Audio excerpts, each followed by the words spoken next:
Hello, everyone. Welcome back to Zero Gravity Gaming. My name is Shinkari, and I'm joined by Thousand Eyes. And tonight we have Gold 1 League Week 3 here for y'all to watch. We have TD Harmony versus Oasis Fire. Now, we did have some things to say. We did have some lovely folks in the pre-show talking about these two teams, and we had folks saying a couple of folks saying 2-1 W for TD Harmony here, and one opinion that TD Harmony might be getting a little lazy in their play, maybe falling to Oasis Fire here. But this is going to be a great match. These two teams are pretty evenly matched. It is only week 3, so this 2-0 record versus this 1-1 record of TD Harmony versus Oasis Fire here is, not too difference between these two teams. So, we'll have to see how this whole thing plays out, but we are right to get into picks and bans. And Thousand, how you doing? I am doing all right. I am excited to get into this game, and we should be starting this draft very shortly. I'm just giving the teams the okay to start, and we will be getting underway. I did not have a lot of time to prep for these games because freaking putting together streams is kind of a pain in the butt. Once again, if you are somebody who thinks they can stream for us, by all means, hit me up on Discord and we can set you up and get that going. But regardless, we are into the picks and bans right now. Brand being taken off the board here, as well as the Yasuo.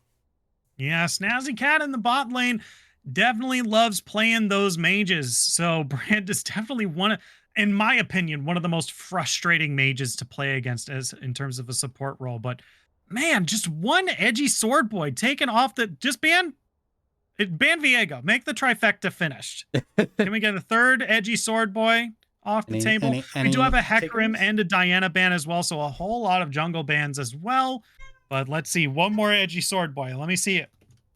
Show me the Viego. Okay. No. That's kind of close. It's edgy. It is. Doesn't have a sword though. Kind of thing. It's but it's on a chain. Yeah, it's not sometimes pointy things go on chains. It happens. All right. Anyway, point being, TD Harmony getting really focused in the jungle position, and Oasis Fire getting a lot of mid lane bans taken away from themselves. We'll see what the priority pick is going to be here. You still have the obvious stuff like Nocturne and Xinjiao. The Lulu is also available, has been nerfed a little bit recently, but is still pretty potent.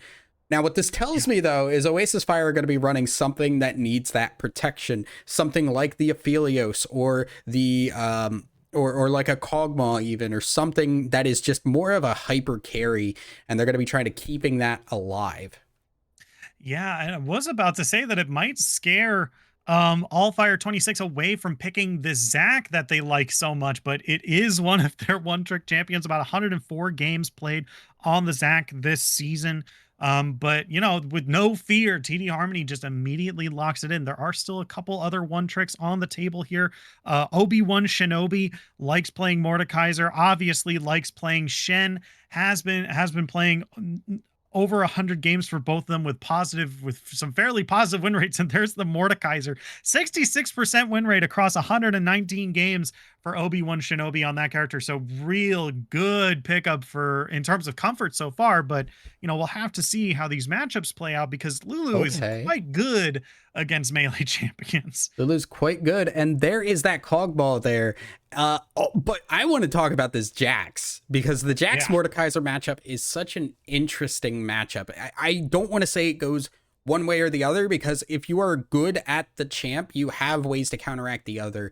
I would say it's slightly Jax favored, because if you use that counter strike well, Mordekaiser does not have an opportunity to get that passive off and will not have that extra damage that's very crucial to his kit. But on the other end, Mordekaiser can just poke you out a lot better and make Jax's laning phase really terrible if he's not actually going for an actual engage. The Ashe is also going to be picked up here. I like this because, yeah, you have some beefy frontline here, but they're very damage heavy as well. Zac is a decent threat for a tank, and Mordekaiser, he gets pretty beefy, but he is putting out a lot of damage. Yeah, for sure. I mean, in terms of the Jax versus Mordekaiser matchup, the only other thing I wanted to add just very quickly is I think that Jax has just a little bit of an advantage because he can just build an Executioner's Calling early and just kind of sit on it. It doesn't really like set him too far back, Yeah. right? And it's going to be a lot more potent against Mordekaiser because he has so much mitigation and healing. So just being able to just shut down that point at Mordekaiser and being able to maybe win through that. But you know, Mordekaiser was buffed with that shield that he gets post mitigation shield was buffed in 11:15, and you know, a lot of Jax's power comes later, and if he's not able to get to that point, you know, we'll have to see. But Ash picked up, as you said, Orianna, Seraphine banned away for Oasis Fire here. TD Mm, Harmony is going to ban away the Rise and the Irelia here, focusing the excuse me, focusing the Forgotten One, the mid laner TD for Harmony. Oasis Harmony here. Or for Yep. yeah, for Yep. Oasis and Yep. TD Oasis both Fire, which getting them means mid lanes taken away. yeah, I'm kind of surprised to see like the Orianna being taken away. Like to me, this composition that is being built right now does not scream Orianna. This is a pick composition. You have a lot of engage opportunities. You're not looking for a wombo combo. So the Ori and the Seraphine, while they're, you know, obviously you don't want to just give a main away to a player. At the same time, you don't really see a lot of cohesion with what TD Harmony's building right now. But here we go. The Trundle pickup is now going to be thrown in, and this means that we're getting somebody a little unorthodox in that jungle. Have seen a little bit more Trundle jungle, I believe. But it is possible for either of those two to swap, and Trundle can, you know, be a little bit of a threat early on to Mordekaiser before he has that damage built up in his kit.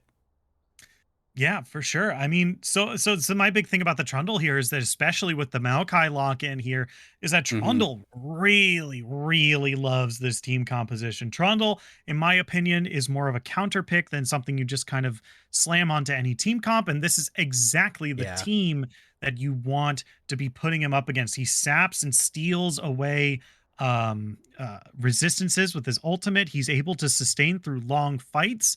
Whereas Maokai just kind of wants to get in, CC, slam the Q, and walk out, right? It doesn't really want like a real long engagement. Trundle is just going to stand there and beat the crap out of you. Yeah, he's just going to away your resistances. He's just going to slap you a bunch here. And I also, so I really like the Silas pickup here because a lot of these pick engage type of ultimates, the Ash Arrow, the Maokai ult, the Twisted Fate ult, Silas can take those and counteract the engage that is happening coming through, right? You can if TF is going to port away, you can grab his ult and just follow him. If Maokai is, you know, gonna look to try and ult, you can grab his ult and use it back at the enemy team and just kind of buy that extra time. You know, Silas almost becomes a really good kind of protection champ for this Kog'Maw that Oasis have sitting in their backline. Yeah, for sure. I mean, so my big thing here is I'm just kind of confused as to why the Twisted Fate specifically was locked in for Dracona here, I believe. Yeah, Dracona is locking in the Twisted Fate here, and I know that's their most played champion, but they have the counter pick, and I know there are a lot of, I mean, there's a whole lot of mids taken off the table. But to me, it's like you locked in a champion with a very, very strong ultimate for Silas to take. And I feel it personally, to me, I feel like Silas's roams are very, very powerful. And the amount of pressure that he's able to put on other lanes now that he has access to Destiny is insane.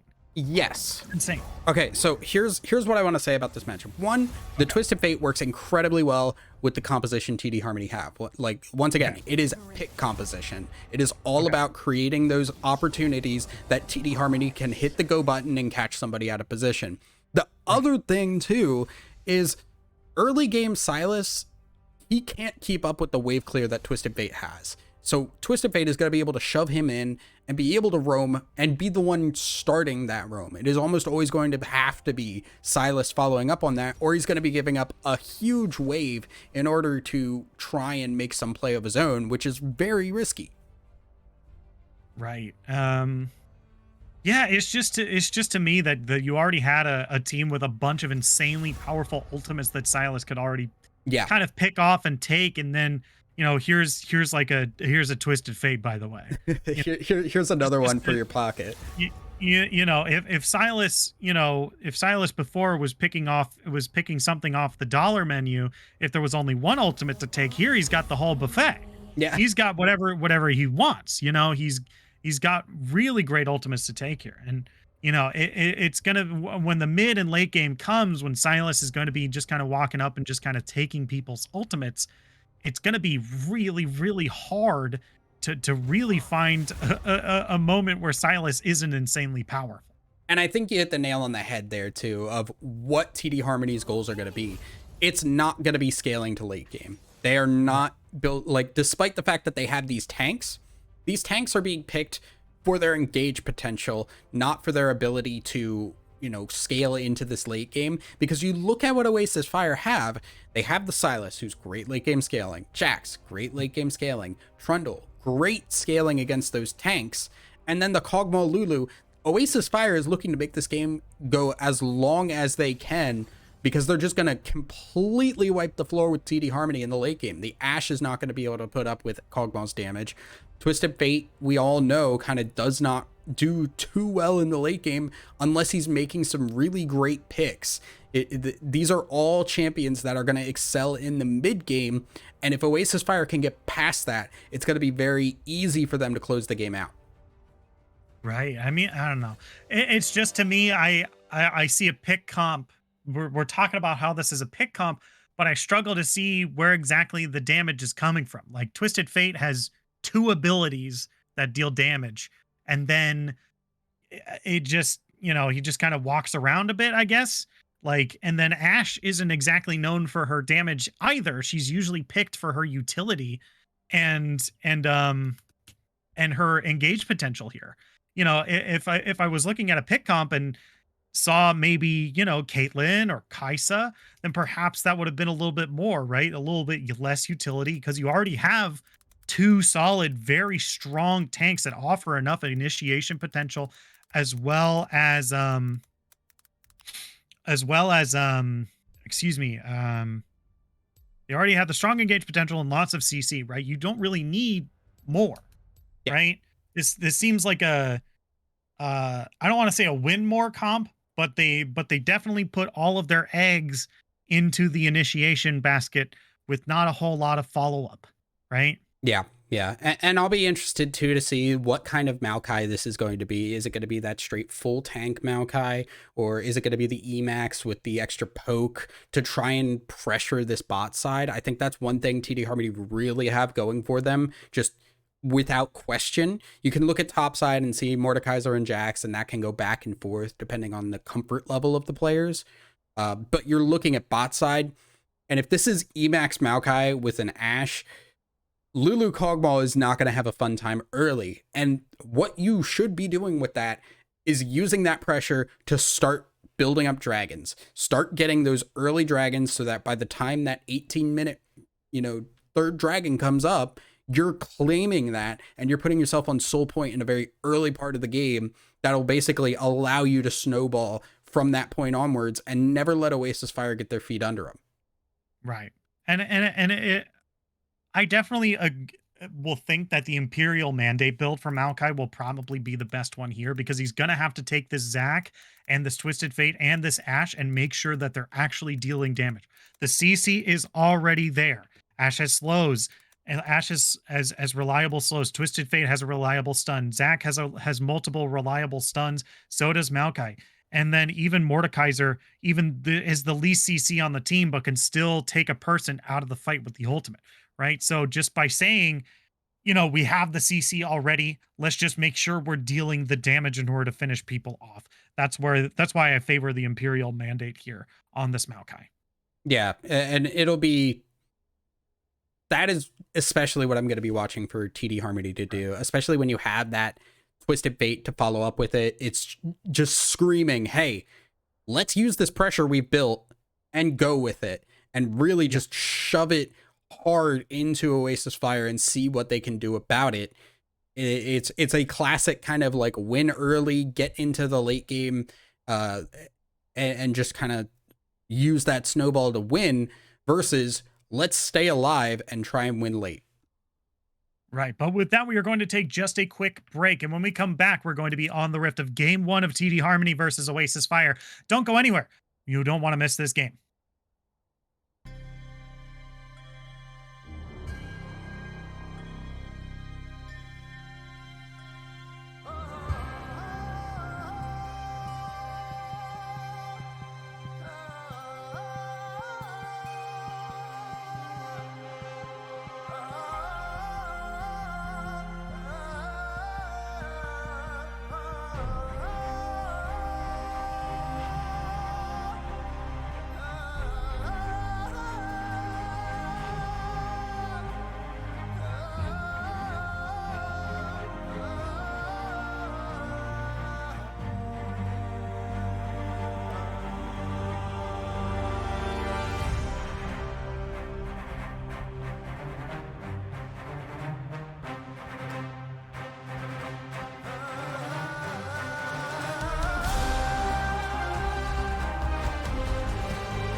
Hello, everyone. Welcome back to Zero Gravity Gaming Summer Season Week 3. We're in Gold League 1. We got TD Harmony on the red side. We have Oasis Fire on the blue, and we are ready to get things underway. We got a 5-point start to get things underway.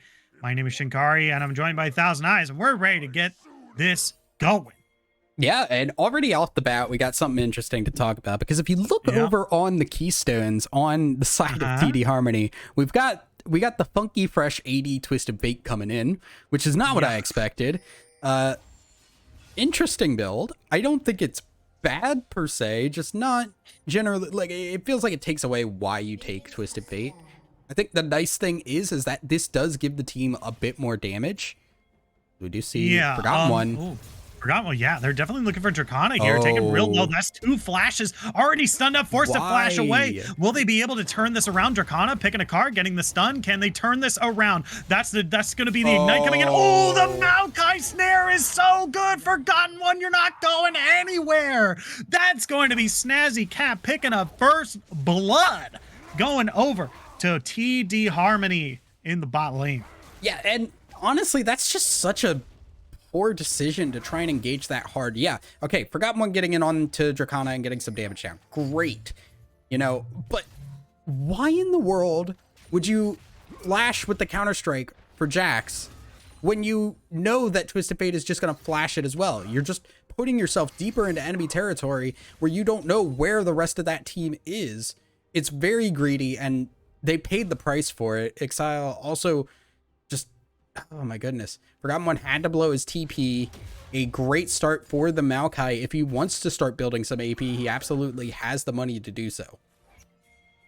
Yeah, I mean, he did back and pick up some boots and some pots and has himself a biscuit, but has delayed the kind of his intro into the wave. I think he's coming here at about the 3rd wave, I think. Yeah, this missed a whole lot of experience, even though he got first blood. Yeah, you don't want to back right after that, especially when it took that long to get the first blood. So Snazzy Cat may have given away some of that advantage, but still, it will be, you know, a nice advantage. And more importantly, Dracana gets a lot out of it from getting that early push, but maybe it doesn't matter. Yeah, because Forgotten One is just doing so much damage. Wait. Press the attack is so good. Dracana, actually, that's a whole lot of burst damage coming down. Whoa. The chains are not going to land, but Dracana is going to be able to find a kill onto the Forgotten One. It was real close, but that only matters in horseshoes and hand grenades. Kills goes over to Dracana in the mid lane. Yeah, and that burst damage from the passive on Twisted Fate is crazy. I want to actually see. Okay, yeah, has not put a point in the Q yet. It has 2 points in Q, 1 point in W. Has not leveled up, or just hit level 4 and hasn't selected an ability. So that is why it popped so hard. And really good kiting from Dracana to be able to say, hey, I know that I can keep throwing some damage back as long as I am, you know, don't let him get away for free after jumping in and popping. Yeah, but this is going to be a gank onto OB1 Shinobi in the top lane here. He's in the Trundle zone. Can they get the last bit of kill? He's underneath third and they're going to back away. Meanwhile, in the bot lane, that's going to be Zac following through. He's going to splash and make him kiss, but that's not going to be enough damage to find the kill onto Whoops Lol here. So it looks like they're going to back away after multiple summoner spells spent in that bot lane. So no kills in the bot lane just yet. Yeah, not just yet, but a flash and heal on this Lulu being taken down. This gives just more pressure from this already powerful Ashe Maokai combo, and they're just going to keep getting more poke damage down. They're going to have to farm under this tower for a while. On the top side, though, that gank from RZ Strike gives so much pressure to Exile and is going to allow for this Jax to get a little bit more done in this one-on-one, and that might be another gank coming in. Yeah, here comes RZ Strike right now. Ooh, gonna force the flash out of OB1 Shinobi this time. Yeah, Trundle is really spending a whole lot of time in this top lane. Very much so, and it's very clear they want to get this Jax going because they know bot lane, there's no real gank pressure. Ganking that bot side is not going to do a whole lot. Just now, the Twisted Fate has hit that point where he is shoving very hard. Despite the fact that he's AD, the fact that he is auto-attacking so much and getting so much damage from that E passive, it's going to allow him to shove in this Sylas pretty effectively. And you could see, I liked this first pickup here. The Executioner's first item, because you know that the Silas is going to try and heal up off of these engages. You know he's going to try and stay alive through that healing, get that executioners early, and make sure it's on everybody. Yeah, this is an engage onto Whoopslaw in the bot lane. He's taking real low here. Yeah, has to go through the Marion Cross, though. And looks like they're trying to turn it around, but Whoopslaw, once again, taking real low. Also important to note, Snazzy Cat maxing that Q, but this looks like a good engage and a counter engage from Allfire as well. Forgotten One is taken incredibly low, but Dracana is just standing and being whacked by this Trundle. He's gonna get chomped as well. Allfire is now the target. Forgotten One has that Zac ultimate. Can they turn it around? It looks like they're not gonna be able to get any more off of that. They're going to back away, but that's a 1-for-0 in the mid lane. Finally, a death onto this Twisted Fate. Yeah, and TD Harmony were not ready for the Trundle to be there.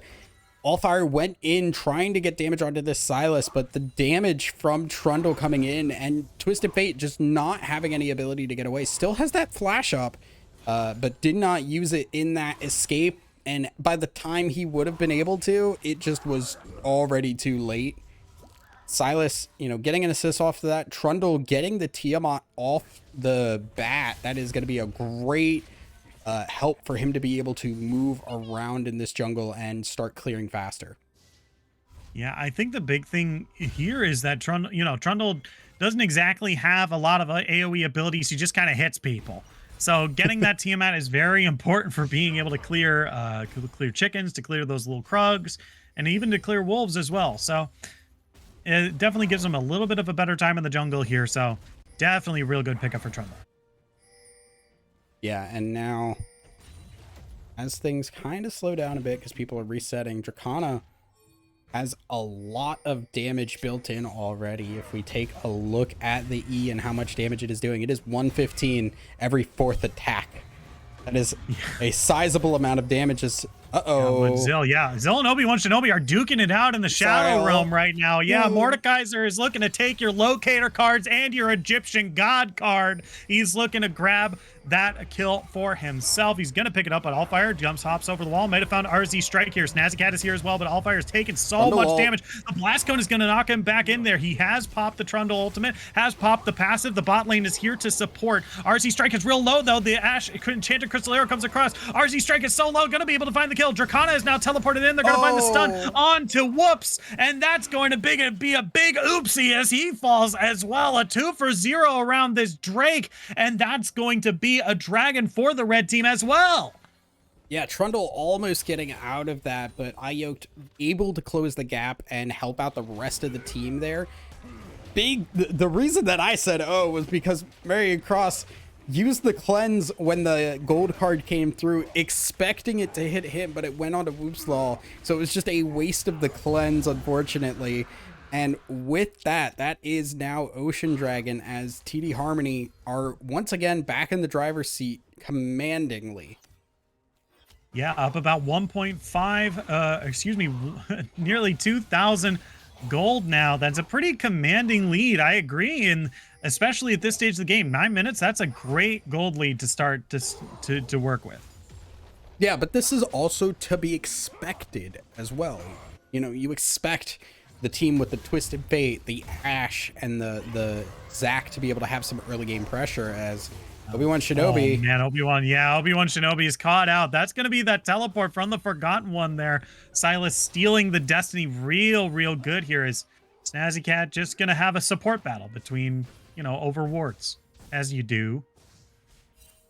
Yeah, so that's kind of what you want to see from your Silas against that Twisted Fate, be able to show up in these other lanes as the TP to get back if he needs it, and we'll just get the pick off, especially, when you know that Mordekaiser does not have the ultimate, does not have the Shadow Realm available to take people in on a one-on-one. Makes it very easy to end up getting the kills on him. And now, finally, Silas has gotten off the ground. Yeah, for sure. We start to see a Noon Quiver pop out for Dracana here. So we did talk about this a little bit in the in between the breaks there. So we're expecting to see a Kraken Slayer and a Rapid Fire Cannon coming out of this Twisted Fate here. Ooh, okay.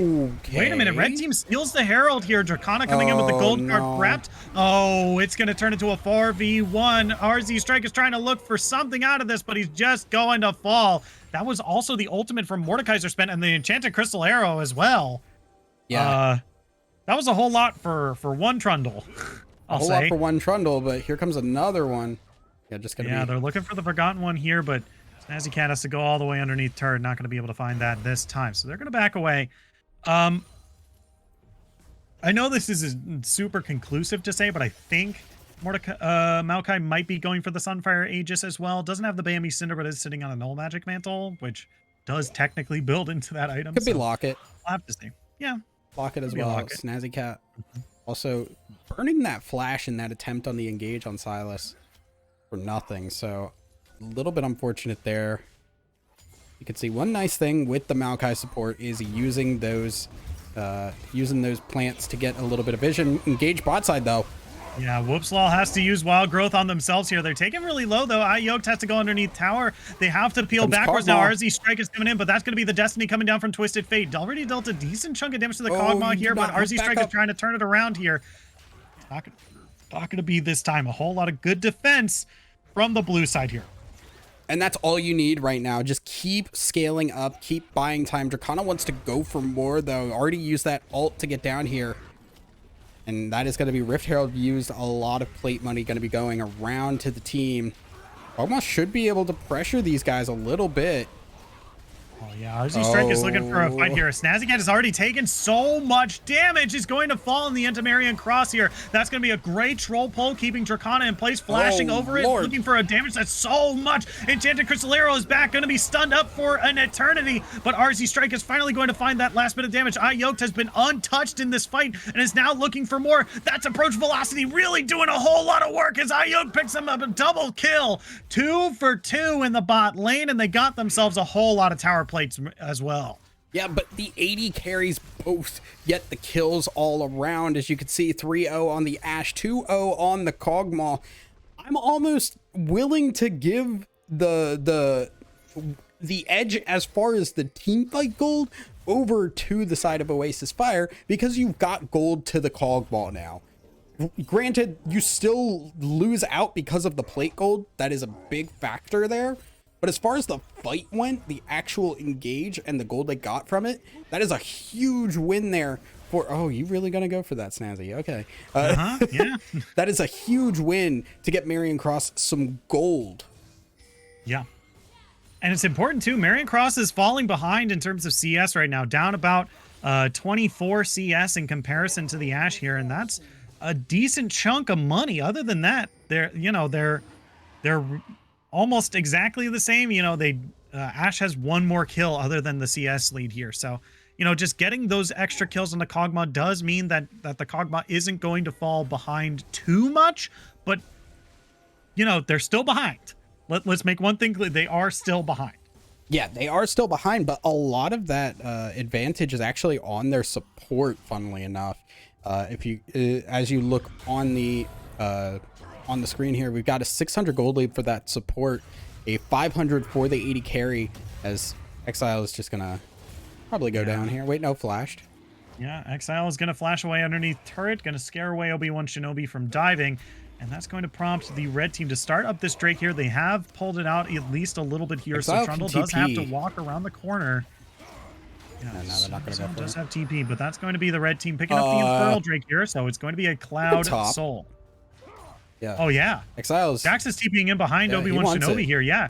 Yeah, he's going to get that shield, but that's a... Oh, my God, look at Exile go. That Blade of the Rune King's doing so much work. Obi-Wan Shinobi can't get away, forcing the flash away. He just needs the jump. Come off cooldown. There it is. One last smack of the lamp. Exile's going to pick up a great kill for themselves. And that's what happens when you use that Mordekaiser ult and don't get the win with it. You don't get a kill. You become very 1v1able against other duelists because your major dueling potential has already been spent. And with that, we do have a little bit of a chance out in the bot lane, but that Enchanted Crystal Arrow going wide means that the red team is not going to be able to fight this anytime soon. They still have Let's Bounce. They still have the Maokai ultimate as well. So that's going to be It's still available to them technically, but I don't think they want to dive underneath the turret against a Kog'Maw. Yeah, against a Kog'Maw Lulu, it is not a good time. Not a good time. Yeah, Dracana. Yeah, Dracana actually. Oh no, that's a whole lot of burst damage coming down from the Silas. Has to flash over the wall. The stun is good though. That wasn't a stun. That was just red card. Just red card damage. Oh my god. I am fairly certain that was gold card, but you know what? We're not here to argue about it. Yeah. Regardless, out at the last second, Dracana is just like, pick a card. This one. Die, please. Oh, boy. All fire. Gonna come in here. That's a great volley to start off against the Marion Cross. They're gonna use the Nature's Grasp as well. That's an easy pickup onto the Kog'Maw. Gonna give the Ashe a rampage. And now they're looking for more. They have spotted out Lulu. Gonna hop over the wall, but it doesn't look like they're going to be able to find it this time. Yeah, so that pick there is one of those ones that you have to learn when you're talking about competitive play. You just lost your mid laner to a Twisted Fate, and like, yeah, it's AD Twisted Fate, but regardless, you just lost your mid laner to a Twisted Fate. You are not safe anywhere other than right by your tower. Moving up like that, especially against a Zac as well, is very risky, and Marion Cross just did not account for that and paid the price. Yeah, now Obi-Wan Shinobi is fighting RZ Strike inside the Shadow Realm here, but it doesn't look like a good time for him, and now they're going to have to turn this around here. Let's Bounce is coming in, knocks Jax into the air. It looks like they're turning onto Lulu here, but this team is so all over the place. Haven't really selected a target, but Dracana is doing so much damage to Marion Cross. The Wild Growth is going to come across and save his life. Now the Forgotten One is into this with the Mordekaiser ultimate here. Gonna try to do as much damage as they can, but they're falling one after another. Once the focus is finally there, but Exile is trying to get more kills. Yoked is now in this fight. Can they get the kill into Whoops? Folks flashes forward. Marion Cross is now the target, but once again, they're gonna die in the same place. Exile's coming in from behind, gonna find another shutdown onto Ashe here. Can they get the kill into Snazzy Cat? Can they get more? Exile not going to be able to find anything over the wall. This Kog'Maw is just kites him around the corner 2 times. Keep doing it. Do it again. Do it a 3rd time. A lot of forced action there from TD Harmony. They went so deep in there, and they did not have a great escape plan. Forgotten One going in on that backside, getting the ult down. That should have been the, hey, we just need to back off and we need to leave, because you're not going to be able to chase Kog'Maw. You got the stun on him, and then TF almost took him out, but once he's back under that tower, if you keep pushing into that, he could just safely stay under that tower and keep punting away at you with that caustic spittle. That is so hard to deal with, and it felt like TD Harmony just did not respect that. And then also Exile coming in from the backside as well and getting a huge counter strike off to allow for Marion Cross to move back up into the fight. Yeah, and the start of that fight was super messy too. Like, it seemed like they weren't clear about what targets they were going for, but it looks like they're kind of clear now, as the Forgotten was going to get focused out by Mordekaiser here.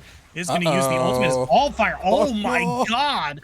This Kog'Maw is online. Snazzy Cat's going to find the snare onto RZ Strike here. The rest of the red team is coming in. Obi-Wan Shinobi doesn't find anyone with the hook, but is going to come across. Nature's Grasp is coming across. Look at all those kitties. They're coming for you. They're going to grab you. They're going to latch onto like your shoulders or something. Okay. Yep.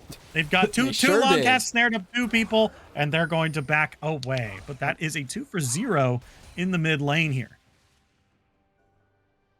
Yeah, that is a free pickup there. Dragon will be spawning in about 5 seconds. They're also getting this Rift Herald too, just before it despawns.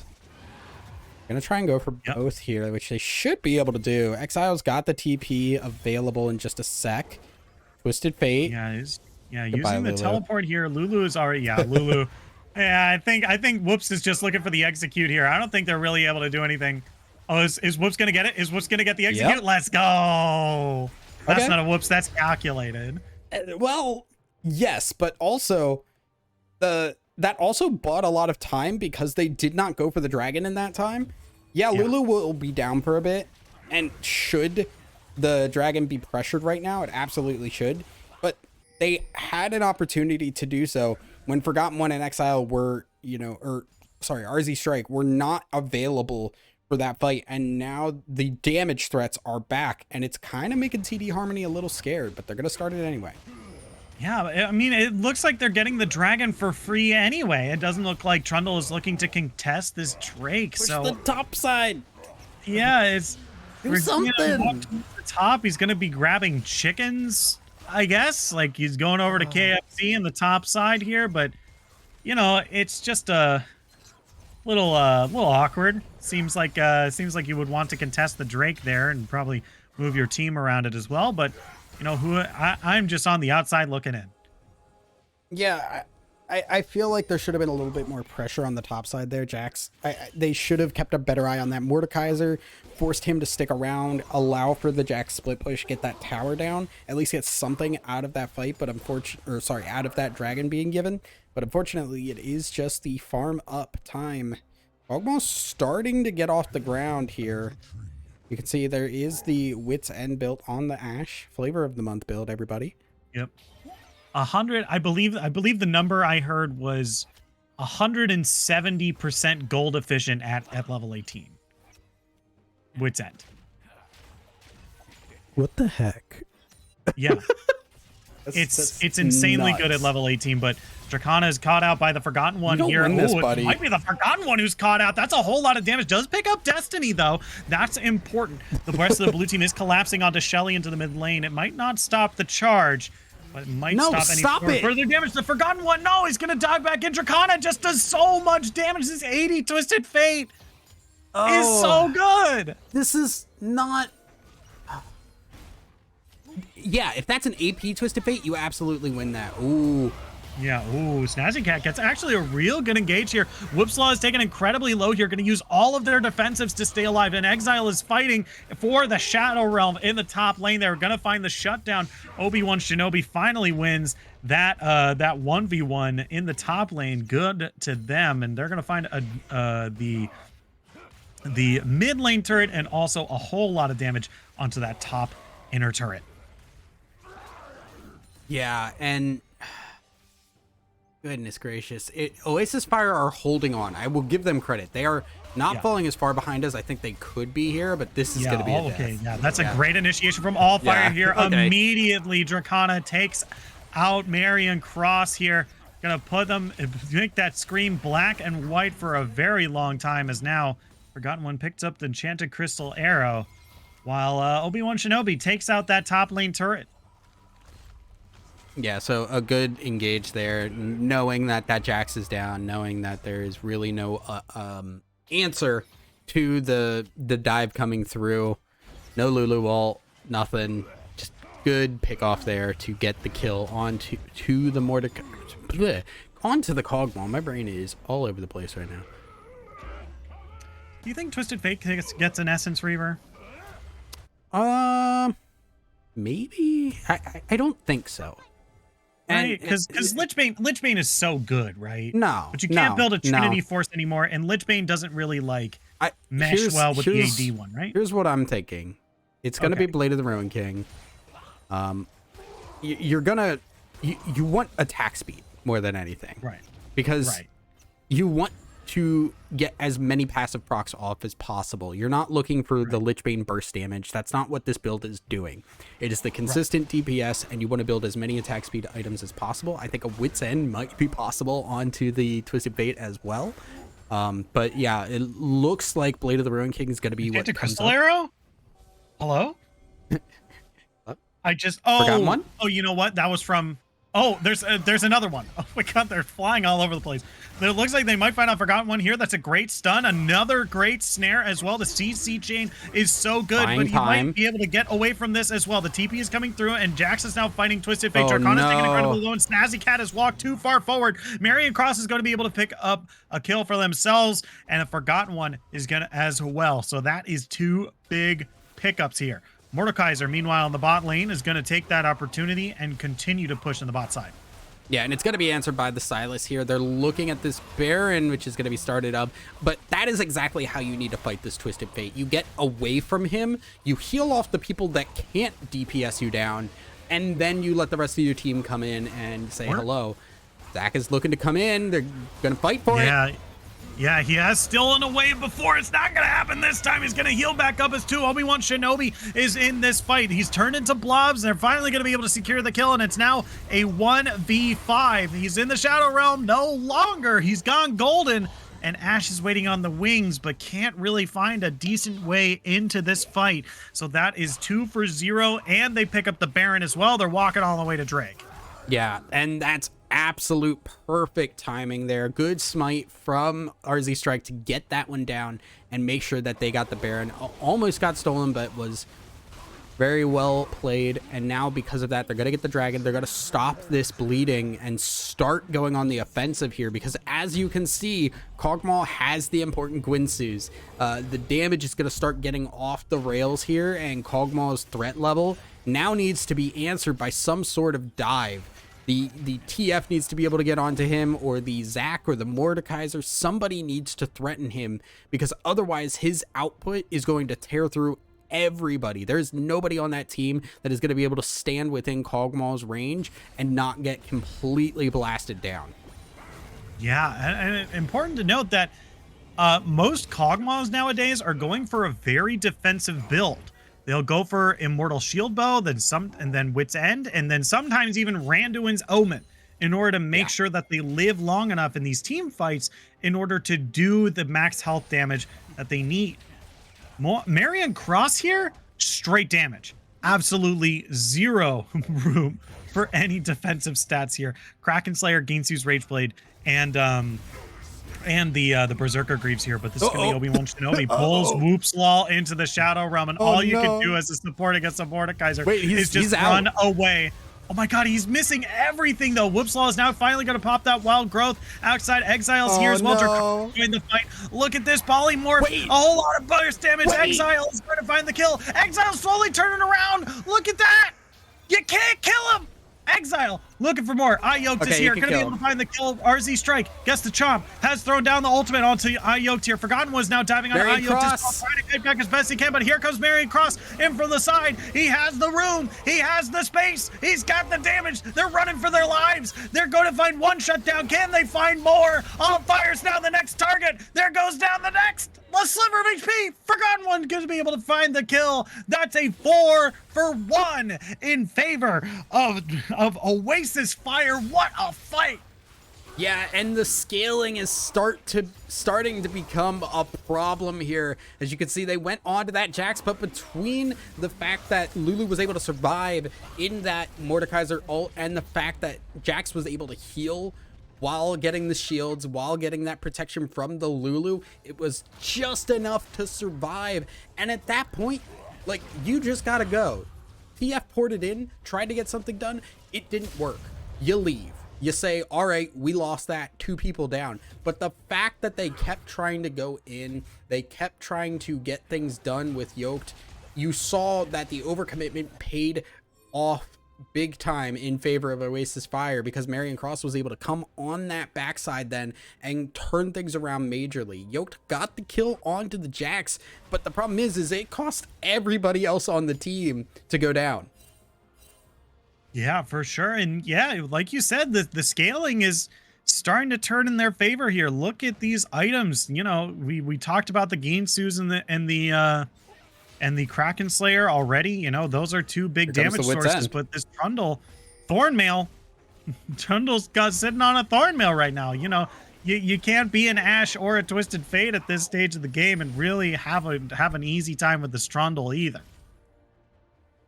Yeah, as well as just look at, oh, they're going in here. Oh yeah, this might not have been the greatest setup here as Obi-Wan Shinobi pulls RZ Strike into the Shadow Realm here, looking for the kill. The hand comes across, not going to be able to find it, goes golden once the Shadow Realm ends. Gonna look for just trying to survive for just a little bit longer, but 4v1, you can't live that. That's going to be Mordekaiser going down, and that's going to be the blue team picking up this outer bot turret. Oh, but Marion Cross has been left alone here. He's going to have to use that cleanse immediately. He's got a TP coming in, but Yeah, with Enchanted Crystal Arrow as well. We got Nature's Grasp coming down, and that's going to be the Mordekaiser ultimate from Silas. So yeah, he has to 1v1 Dracana. This has not worked out well in the past. There's a lot of burst damage. Goes golden now. Is probably outside. Dracana once again finds that shutdown. Now it's Exile who's the target. Dracana just throwing out so much damage, and the shutdown is going to go over to Snazzy Cat. They might have lost a couple turrets, but now they can continue to push. Look at where Ioked is. Oh my god, stop being around things. There's no reason to be here. Also, why is RZ Strike still pushing that bot side? You need to back and protect your base. That was Oasis Fire doing the exact same thing that we saw. Oh wait, Yoked is yeah, Yoked is just Yoked might as be croaked as they fall to RZ Strike in the top in this top lane here. Yeah, stayed just a little too long there, bud. But we do have Cloud Drake on the table in just a few seconds. That's probably where the next fight is going to happen. Well, if it is going to happen, because I think it's already gone, unfortunately, because of all that fighting going on, it meant that the resets just... The death timers completely caused Oasis to lose all tempo, and that meant they had no opportunity to try and fight that dragon. That means Cloud Soul a huge win and great tempo change to allow for TD Harmony to start getting back in the swing of things and start pressuring things. And I want to go back because all of this started off, you got the kill on Obi-Wan Shinobi. Marion Cross is pushed up for no reason. And you can see how much it has cost the team. Yeah, everybody else made those mistakes, but it started with that. Yeah, Obi-Wan, that's a real great initiation from Snazzy Cat here. They actually found a great stun with the Enchanted Crystal Arrow here. RC Strike has the wild growth, survives for just a little bit longer, but Exile is diving onto the carries in the back line, surviving and finding the kill onto Twisted Fate as the rest of the team has to fight. Oh my god. Zac is now, they're falling one by one. The teleport is coming in from Mordekaiser, but they can't stop it. Mordekaiser gets into the 1v1 as best they can, goes golden. They don't have the ultimate available, and they're going to fall as well. Baron. A 1 for 4, and that's immediately, yeah, right onto the Baron. Yeah, and once again, this is just not a fight that you need to take here. You stunned the Trundle that has Lulu backing him up. You know, and the way that area of the map is, no one on your team, unless Twisted Fate ults in or Zac gets really close, no one is going to get onto that cog ball. And that is just such bad fight choice to go for that kind of a fight and say like, all right, well, I guess we'll engage on their tank while Kog'Maw is still way in the back and able to, you know, put people way like down in the health department.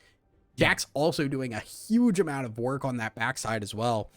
This is just so back and forth, and it's because these teams are just making decisions that they don't need to make. We're trying to force something thinking, oh, we hit somebody. We hit the Ash Arrow. A huge Ash Arrow, long range, you know, big stun. Yeah. Completely forgetting, is that who we need to take down? Yeah.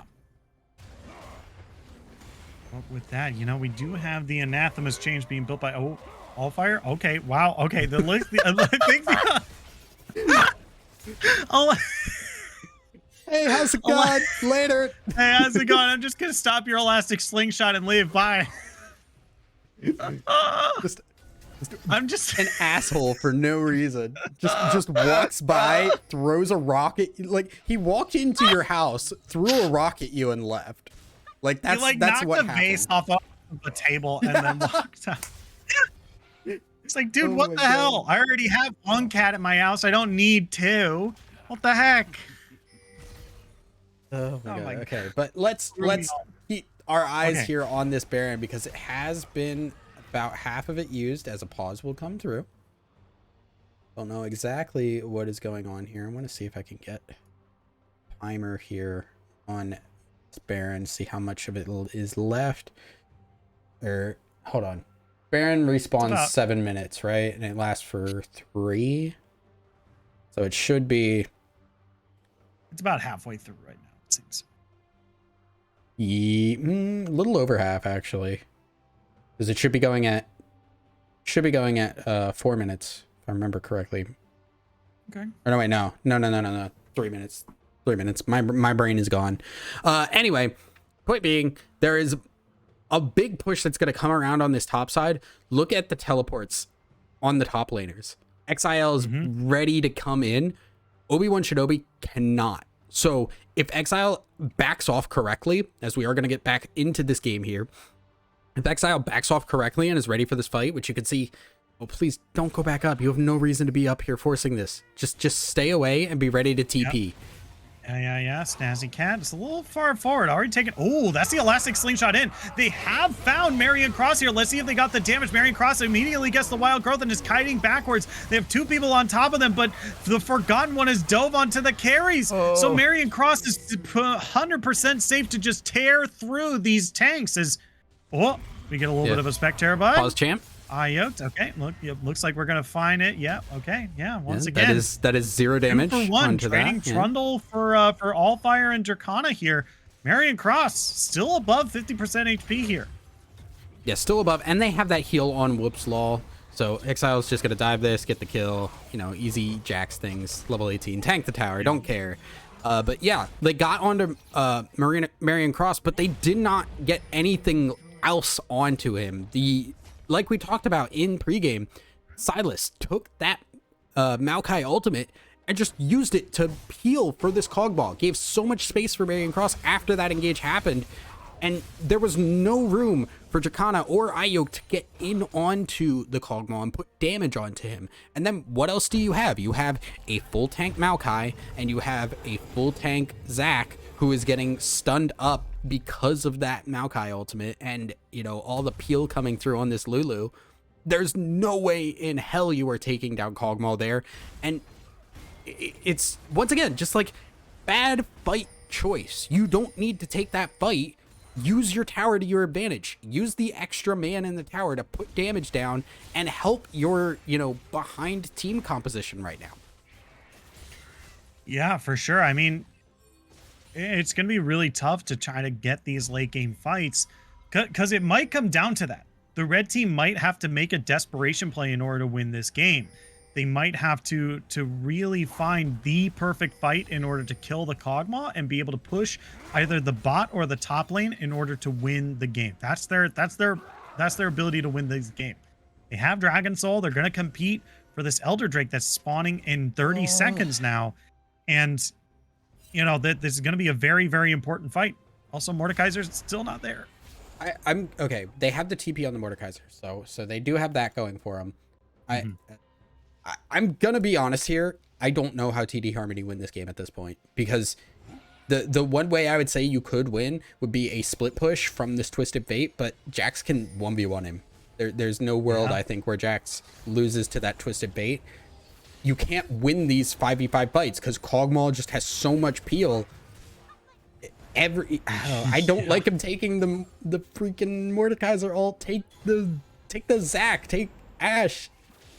Take something else that I don't think they're going to see Ashe anytime soon. So I think it's not the best one, but it is still relatively ideal because it takes one person off the Kog'Maw. Regardless, if they want to fight, they're gonna have to start soon because you know this game is ticking. They have super minions in the base hitting those Nexus turrets. Yeah, the longer they take on this, the worse it's gonna be. This does force the Kog'Maw comp to engage. TP onto the base. That's going to be the first Nexus turret falling. That's a great TP into the base. That's going to be Jax looking to end it. The blue team picks up the Elder Drake, though. They're going to be able to steal it. And that's awful. One after another. They're going to start falling. Allfire's going to try to find it, but he's going to get executed by the Elder Dragon buff. Mordekaiser's now chasing Exile out of the base. He's going to pull him into the Shadow Realm. Oh, no. Exile does so much damage. Never mind. Going to live this time. Oh, boy. This is exposed. Forgotten One is looking for burst damage. Has gone golden. RZ Strike is here. Marion Cross is here. Oh yeah, Gilk's TV is going to fall. That's the Elder Drake buff for you, and that's going to be, well, I get a bit of a spectator bug, as that's going to be GG 50 gold over to Oasis Fire. Game 1 as well. Wow, what a great game. Yeah, what a great game. Kind of back and forth. I think both teams kind of had some really bad mistakes coming through. A lot of why are we fighting this? A lot of why are we up this far when we don't have that backup, when we don't have that team to help us out? I don't fully understand the amount of times that we saw Marion Cross go too far forward. Yes, only died 3 times, but they were some crucial couple of times because they just didn't respect the Twisted Fate or the Zac. On the other hand, you saw a lot of filtering in one by one when you had somebody like Allfire Obi-Wan Shinobi get caught out, and then everybody else comes in to try and help, but you're trying to filter in 1v1 or one at a time when you have that cog ball throwing damage down, or you're trying to one-on-one multiple times against Jax, who had the hull breaker even. It's such a lot of mishmash of like panic decisions that I think needs to be ironed out going forward. Yeah, and I agree. I think one instance that kind of encapsulates that kind of mentality is around the blue buff at around I want to say 20-ish minutes, 25-ish minutes. They had a good dive onto Jax and Lulu, but then continued the dive more. And this fight started having more of them trickle in. They started getting confused about who the actual target was. And then once target selection happened, they got 1 kill, got greedy, looked for more, and then the Oasis Fire was able to just kind of push them out of their own jungle, get a bunch of kills along the way, and it ended up being like a 3 or 4 for 2. Yeah. I wanna think. Yeah, I think these teams need to take a sec, think, why are we taking these fights? What do we gain out of this? And is it worth the risk that we're taking? And that is going to be the biggest thing that helps them kind of fight these mistakes that are coming through and bring a little bit of normalcy to these games that we kind of didn't see. There was a lot that I think needs to be worked on going into game 2. Yeah, for sure. But with that, we're going to take just a quick break. And when we come back, we're going to be in picks and bans of game 2 of TD Harmony versus Oasis Fire. Don't go anywhere. We'll be right back after this.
Hello and welcome back to Zero Gravity Gaming Gold 1 League Summer Season Week 3. My name is Shinkari. I'm joined by Thousand Eyes. We have two teams ready to go. We are now about to get underway with picks and bans of Game 2 of TD Harmony versus Oasis Fire. Now, Oasis Fire was able to win Game 1 with a very well-played late-game Lulu Kog'Maw comp. And, you know, we'll have to see if they're going to have a repeat performance or whether or not TD Harmony is going to take this into a Game 3. Yeah, and I think TD Harmony had a great start to that game. They just kind of had a couple of fumbles, and because of that, Oasis Fire were able to kind of bring things back in. Both teams, like I said before the break, both teams were kind of back and forth, kind of throwing back to each other. So there should be ample opportunity for TD Harmony to start coming back in this game and even this series up. However, if we see more of the same from both teams, obviously Oasis Fire did a really good job on that second game or on that first game, and you know, it could just as easily be a quick 2-0. Yeah, for sure. I mean, if that continues, I mean, TD Harmony definitely going into some of those team fights one at a time. It didn't seem like a lot of times they had in these kind of like mid-game fights where they were most powerful, they had kind of a consensus of where to go. But once the late game happened, we had members of Oasis Fire, the Jax, Exiles Jax, and the Forgotten One Silas, being able to kind of freely dive onto Dracana and Iyoked kind of towards the end of the game, and they weren't able to really handle all of that pressure in the late game. So, and then on top of that, you know, Obi-Wan Shinobi, Allfire, and Snazzy Cat weren't able to really handle the Kog'Maw in the late game either, because, you know, Lulu was right there giving him a bunch of max HP, and shielding as well. And, you know, it's real hard to stop a excuse me, a Kog'Maw that late. Yeah, it absolutely can be. And sorry for the delay, everybody. We are going to be looking, actually, Iyoked has been having some internet problems, so we're going to be trying to get an E-sub in for him, hopefully. So unfortunately, Iyoked probably going to be bowing out for the rest of this series, but we will have somebody that is, you know, a little more capable of being able to play going forward. We'll see how that's going to go. That will end up costing TD Harmony a ban in the next game, and when the game after, any game that they have that E-sub. But nope, actually Iyoked is going to be playing because they are not able to find an E-sub. So we'll see how that's going to go. And we should be getting underway in these picks and bans pretty shortly. Yeah, it looks like Iyoked is going to be playing. I did see an invite over to Buck B, but we'll have to see in just a moment. They keep jumping back and forth. So I think they just were moving around. They thought he was going to leave, and it wasn't. Whatever. And hopefully that means the draft is going to start soon.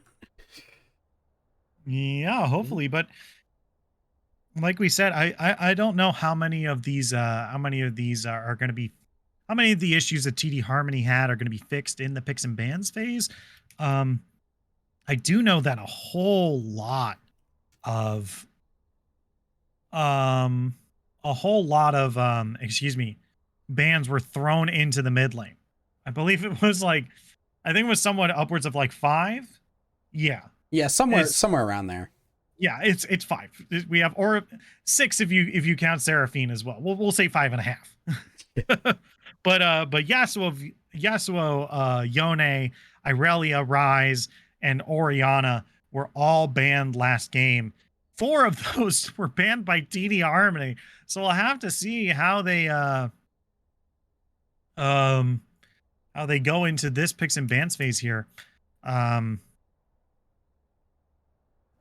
it should be interesting. I'm expecting to see at least a Kog'Maw ban here, and not letting them have that late game kind of Lulu Cog composition again. I mean, I feel like the better option would be to ban the Lulu. Mm, Kog'Maw is pretty hard to run without something like the Lulu. And if you take out Kog'Maw, you can still run Lulu with something else. That's still right, effective. So if you take out the Lulu, you're kind of hitting two birds with one stone. Um, right. we'll see how TD Harmony are gonna adapt here. I would like to see the Lulu ban, but it's kind of how much do they want to change up their bans, because that will leave open other things that they very clearly did not want to play against before. Yeah, for sure. I mean, I'm not gonna say that there were definitely some comfort bans here, but not a whole lot of power picks were banned away, right? Like Viego was still on the table, Xin Zhao was still on the table, Aphelios as well. So Mm-hmm. if we're staying at comfort is king, like these definitely these bans are quite good, but if we're talking about just strict power, there's still a whole lot on the table if they are excuse me, um target banned away, should I say. Yeah, absolutely. As we are now into the picks and bans, the Jax is actually what's going to be taken out here Hmm. so far. The Yone and the Yasuo also being taken away. So the Lulu is still going to Oh, get through. Lulu Cog is going to be available. If Oasis Fire want to take it, it's just going to be, do they want to pick that this early? Because taking Cog Ball you know, pre second ban phase can end up biting you if you are, able to pick something that can just effectively get into it. right. And I mean, the comp before the TD Harmony had, I think, was the best comp that they could have in order to counter a Kog'Maw, right? They had Mm-hmm. Mordekaiser in order to single him out in some cases, Zach and Maokai in order to dive him. It's just like, when those dives happened and the 80 carries weren't like right next to the tanks, a lot of the times they were just split, uh flanked, and killed. And so we'll have to see how that plays out, but it looks like Oh, Oasis okay. Fire might not be going for the Lulu Cog again, Yeah. opting This for this first pick Thresh. this was one of the supports that was banned in that first rotation last game. So the Thresh Mhm. Aphelios is going to be left up, and Ooh, that's okay. yeah, I was about to say Aphelios is probably coming here because that is the combo that is currently in the meta, especially if you look at pro play. That's the kind of composition that you see running, because Thresh gives Aphelios the ability to play aggressive if you're into something that you can play aggressive, but also has the lantern to get Aphelios out of bad situations and kind of takes away the one weakness that Aphelios has. With Kog'Maw, it doesn't work as well because generally, you don't have that inherent sustain with the Aphelios red gun. So you with the Aphelios, you have a little bit more sustain, but with Thresh, he gives the mobility, the one thing Aphelios really does not have. Right. And I think the big thing here is that is a very, very much a cover pick for Whoops here. Whoops, um, season 10, season 11 hasn't broken 100 games on Thresh, but season 9, 235 games with a positive win rate, 157 in season 8 and 179 in season 7. That's a whole lot of nice numbers to pick up a Thresh pick, especially this early as well. Going to be countered by the Morgana and the Ziggs as well. Interesting. Yeah, and this could be a mid lane or a bot lane Ziggs. Could see either the Skarner is actually going to be locked in here. Okay, I'm excited. Ooh. I love Skarner. But Yeah. I like this pickup here for both the Morgana and the Ziggs. Aphelios, not the best wave clearer until he gets the guns that work with it, until he gets the Hurricane, and doesn't deal terribly well with Poke unless he has that red gun. So Right. this is a lot of pressure that Aphelios doesn't have a great answer to. And Right. Ziggs can keep that pressure on. Morgana can keep Ziggs safe from the Thresh.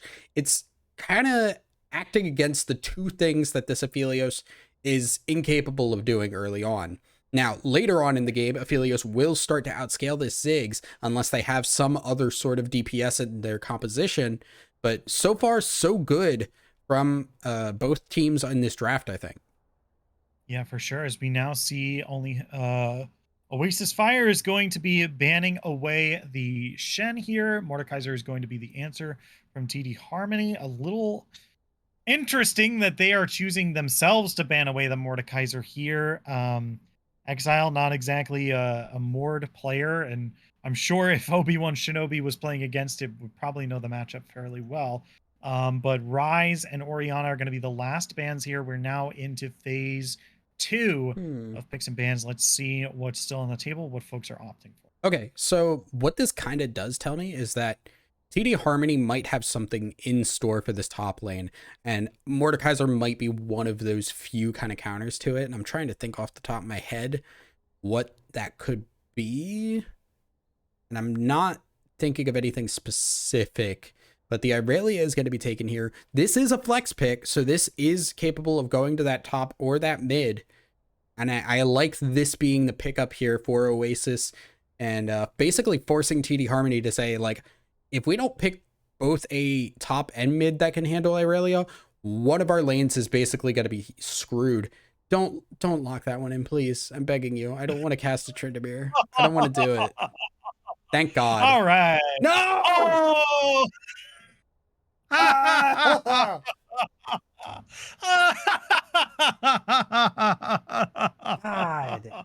Yes. Oh my God. What a I was so What happy a for a troll. second. I liked my the God. Volibear hover. It was solid. You know, it does okay against Irelia. You just survive, and then you're able to dive with this Zac and everything, and the Twisted Fate is coming back. I thought it was gonna be great, and then they just spat in my face with the Tryndamere pick. And Look, I was just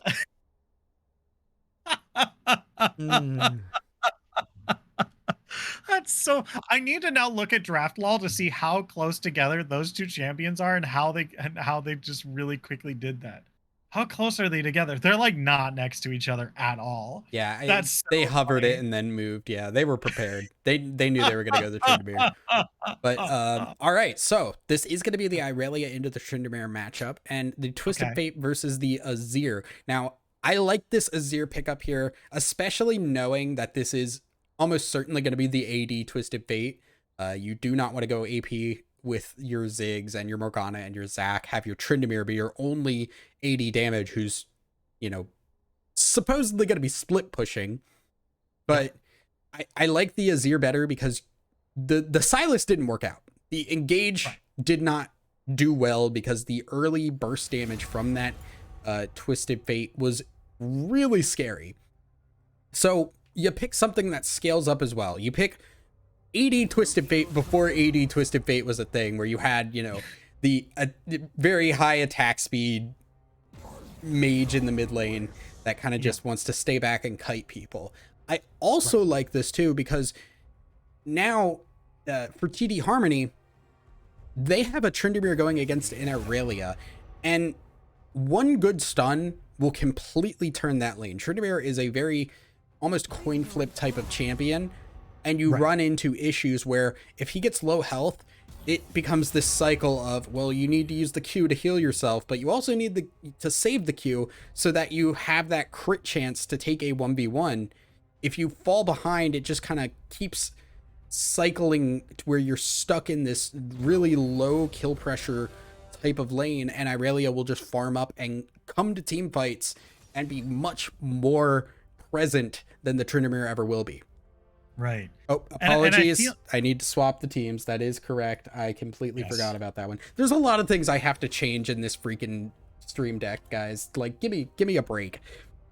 All right. Well, I think the maybe the plan here is for Obi-Wan Shinobi to just kind of sit in the top lane. I mean, that's got to be the choice here, right? I mean, Obi-Wan Shinobi played real well on the Mordekaiser and was doing a decent job split pushing, but I feel like Tryndamere having the attack speed innately built in, the very strong AD and the ability to build the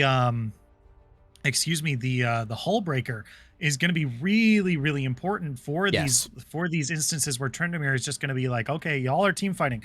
I'm just going to whack on this turret. I'm just going to whack it. Just going to whack the turret. Chunk. just Yeah. the Yeah. janky ass looking Yeah. auto attack animation that Yeah, the like this. 2009 auto attack Well, animation.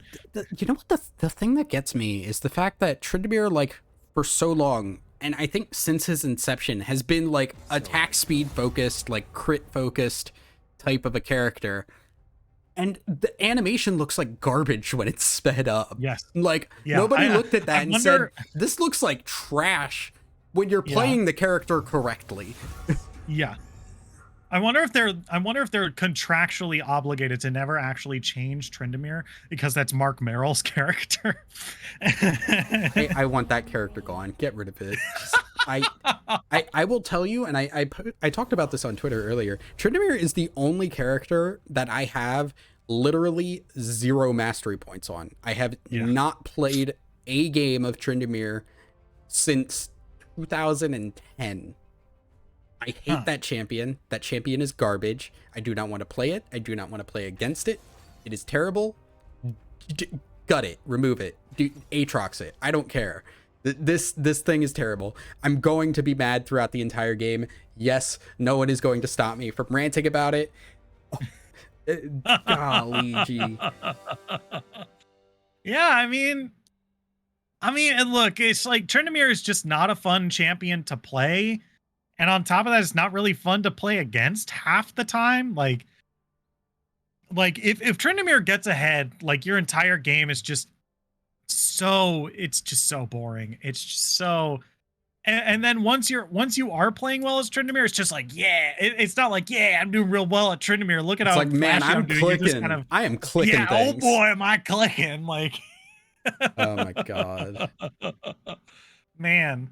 I mean, I'm not saying that this Tryndamere is going to be like per se bad, right? Oh yeah, or like, that okay. like it wasn't a particular. Yeah, let's be clear. All things aside, yes, like the Tryndamere can work. This is not to put a negative spin on this, but this is gold. There are a lot of different strategies that can work because there are a lot of mistakes to capitalize on, and we saw a lot of mistakes getting capitalized on in the last game. So I think this Tryndamere can work. We can see now it is going to be the Ghost Ignite Tryndamere. So this is just I want a 1v1 you style of Tryndamere and just completely run straight at him. But the thing you've got to really be aware of, and the fact that Tryndamere does not work in competitive play generally, is because if you can camp him and make him useless from that early point before he hits that level 6, he gets blasted throughout the entire game. And Skarner, while not being the greatest at ganking early on, has the opportunity to, especially if this Tryndamere keeps playing aggressive and Skarner shows up to that top side. One good stun from the Skarner followed up by an Aurelia stun means that Tryndamere is almost assuredly going to die. Yeah. And I mean, you also can't doubt the oldest trick in the book when dealing with a character that has very minimal ways to dive you, walking the other direction. That is an option. Yes, I mean, I know folks are going to jump up, but he has a slow if you're walking away. Yes, I know he does. Okay. You don't need to remind me. Turn around. Duly noted. Yes. Okay.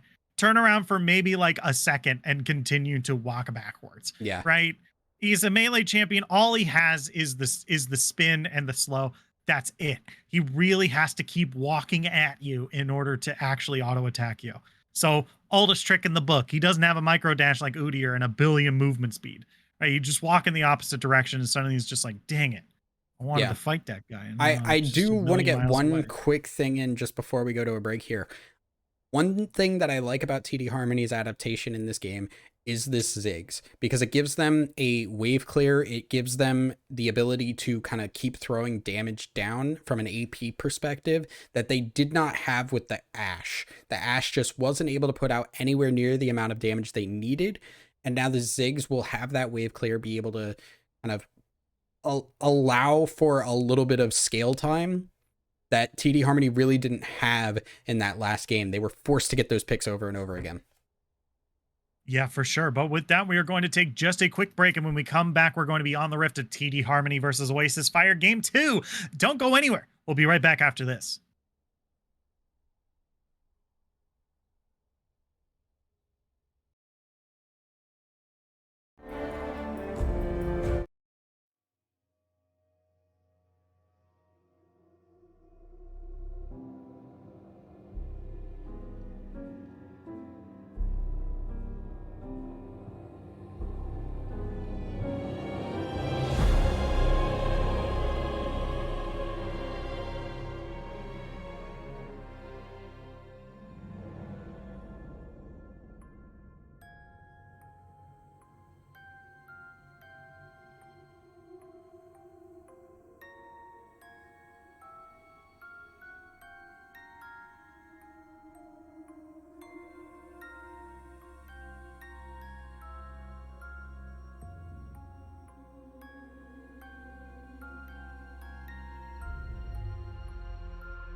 Hello, everyone. Welcome back to Zero Gravity Gaming Summer Season Gold 1 League Week 3. My name is Shinkari, and I'm joined by Thousand Eyes. We're on the rift of TD Harmony versus Oasis Fire, and the only reason I'm talking about this so quickly is because we might have a level 1, because TL Snazzy Cat looking for the level 1 binding, gonna be able to find it. Let's see if the rest of the damage is there. That's the spin. The Marion Cross trying to click the lantern, but everyone's on top of it.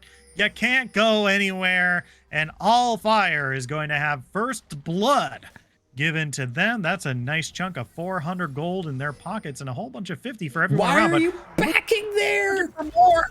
Dracana actually gets the stun, flashes over the wall, but not going to be able to find anything else as the rest of the red team is there to back them up. Snazzy Cat and Ayot is still looking for happening? more. So much bullying this It's level not an one. ARAM. Go to lane. God. All right. So first off, smart level up from Whoopslaw to get the lantern and try and get Aphelios out of that. Marion Cross at some point had to just say, okay, they're covering the lantern. I can't click it. Just flash out, because that could have easily been avoided from that. But unfortunately, because he did not just eventually say, all right, we're screwed, I need to flash, it cost them the 400 gold on the Zac, who, you know, as an early game jungler, is going to be very potent at getting more ganks off and trying to snowball. It's a little bit of a rough start here. Yeah, not to mention that, yeah, I mean, I think you just hit the nail on the head. I was going to try to add something else, but then I realized I was just going to say exactly the same thing. Zac, yeah, having that early, just even if it's just a ruby crystal, right? That's like, because that's all Zac has right now. Like, Skarner now has to live inside Zac Jundle. Look at where Skarner is right now. Around that blue buff, stealing away some of these things here. Has to do this in order to set Zac behind him. Yeah. Oh, now here comes Trinidad to check. I don't think you win this. Skarner's on top of the zone here, has double buffs. Yeah, is pretty fat. Yep, he gets out of there A-OK. Doesn't grab the Gromp, though. Only grabs the blue buff. Yeah. Okay, so I think Tryndamere still would have won that just because of the crit chance, because Tryndamere is a garbage champ and I hate him.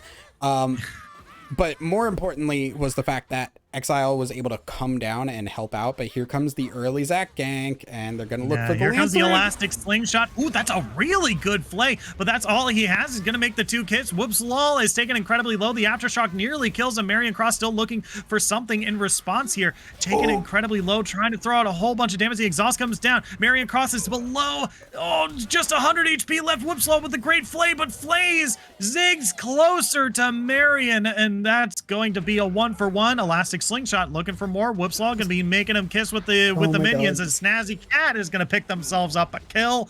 A 2-for-1. 2-for-1 special in the bot lane. Yeah, and honestly, that should have just been nothing for nothing. Because at some point, there should have just been the disengage and stay out. Don't try and go for more. You survived the gank. Take that. Yeah. When you're looking at TD Harmony, you got flashes. You got, like, summoner spells out. Take that. You know, just take that and leave. Get the advantage and go. But unfortunately, both teams really wanted to get that gold, and it cost more for the side of Oasis than it did for TD Harmony. But, you know, you still did give a kill over that I think was really unnecessary. Yeah, and I think the thing here is, and we were kind of speaking about this when we were waiting for delay here. If Aphelios had Conqueror, that definitely would have been probably something that he would have won a little bit easier there, but because we're on the press of the attack, he doesn't have that healing. He doesn't have that kind of really long sustained fight advantage here. So, you know, that fight lasted for a very long time and could have been a lot more Aphelios favored if he had the runes and masteries in order to do so. Yeah, and you could just see the damage coming through here, going very close. Exile. Yeah, gonna be able to find the kill onto that Tryndamere in the top lane. That's gonna be Ayoked, however, taking a whole lot of damage. Gonna swap over to the purple gun now. Gonna pick up that kill. Morgana's gonna have to walk away now, and that's a return kill for that first death, should I say. Yeah, and that the top lane fight there, that's kind of what you look for as that Irelia. You want to get that stun and try and engage onto this Tryndamere before he gets that level 6, and that is why that whole shtick worked. Bot side, that's just hooks hitting.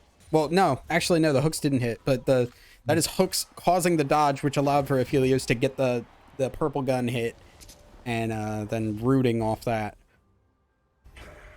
Yeah, for sure. I mean, Obi-Wan Shinobi really is going to have a hard time in this top lane. He lost a lot of minions after Exile had basically just shoved the whole wave in.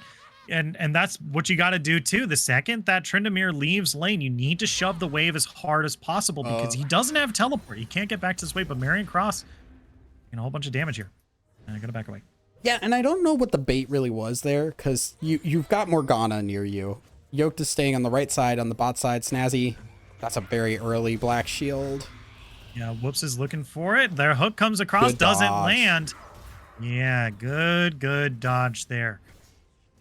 All right, so I'm no. Wait a minute. Okay, here comes the lantern. RZ Strike is here as well, gonna make him kiss. That's gonna be all fire. Forgotten One has to flash back into his team. RZ Strike is taken incredibly low, not gonna be able to find the kill. They're gonna be able to find the first kill here. Marion Cross is first kill on the board here, but after all that, a 1-for-0 in favor of Oasis Fire. Yeah, Dracona getting down in there, but the Zir ult pushing him back into that tower. Almost got RZ Strike killed. It was a little too close for comfort, but did actually take them down.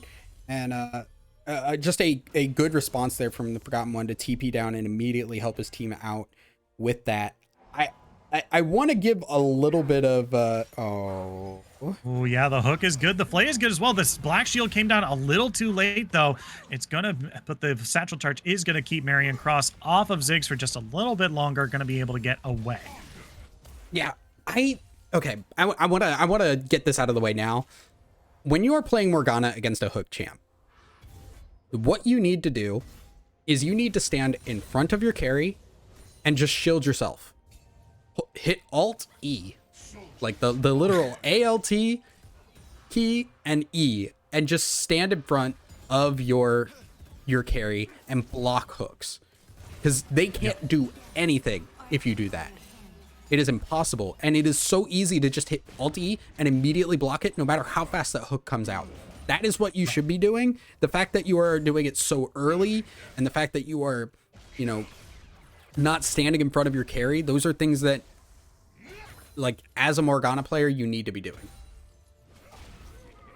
Yeah, I mean, I 100% agree, but this is gonna be all fire. Looking for Forgotten One here, not gonna be able to find it. Obi-Wan Shinobi trying to fight Exile in the top lane here.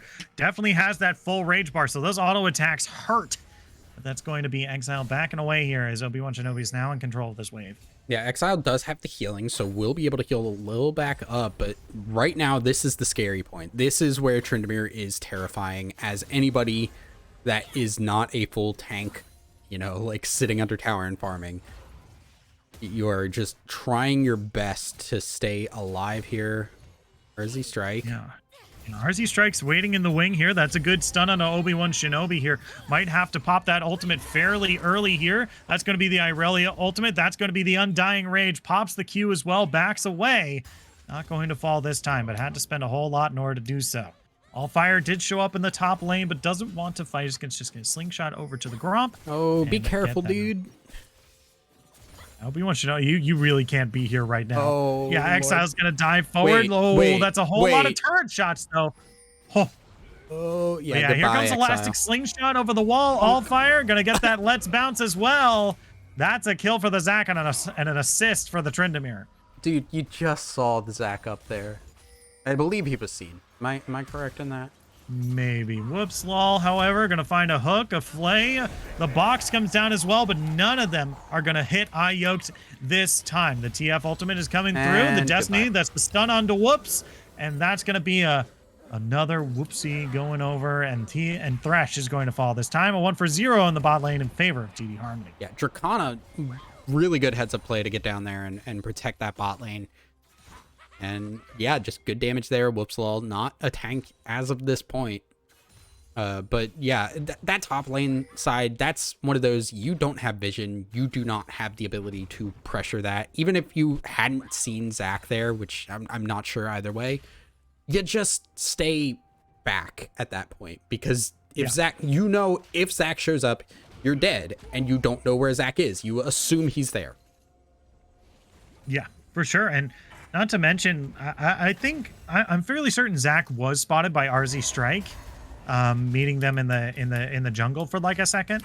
That is, we have a whole bunch of folks down in this bot lane here. It looks like they might be starting to do the dragon here. Skarner is around, but it looks like Allfire's taking this opportunity to dive onto a Zir. Taking, oh man, that's so much damage. But that Emperor's Divide is going to keep him alive just this time. Dracana still doing a whole lot of damage with that Twisted Fate. You know what? Maybe I just need to do this in the Oh, wait a minute. That's going to be the stinger coming down. Dracana is taken below half HP. That's the re-engage from Azir. Going to be able to find the kill onto the Twisted Fate in the mid lane. Whoops, however, going to be snared up. RZ Strike looking for an engage here. Can't quite find it. But now it's going to might be a fight over the Drake. Okay, looks like they're just walking past it. Yeah, good flash engage there from RZ Strike, getting the kill. But unfortunately, because of how low Forgotten One was, that's not going to turn into the dragon just yet. A very late first dragon for either team. Allfire has been really on point with these kinds of ganks here, just staying just out of vision and coming in on that Zac. And lots of lack of respect for the no vision on the Zac. Exile. Yeah, throws out the ultimate here. Obi-Wan Shinobi's taken real low. If he wants to chase, is going to be slowed up here. Oh my god! Why? For what reason do you go back in on that? You know Tryndamere has ultimate still. Like, even if you go in, you're not killing him, ever. Yeah, he still has that. I think he popped that on Dying Rage maybe a little too early. It is on cooldown right now. But yeah, Tryndamere now has free reign over this turret. This is no turret plates left. He popped it as soon as Irelia tried to go in. So there was no world in which Irelia gets the kill there, and you only risk dying. Yes. That one tilted me.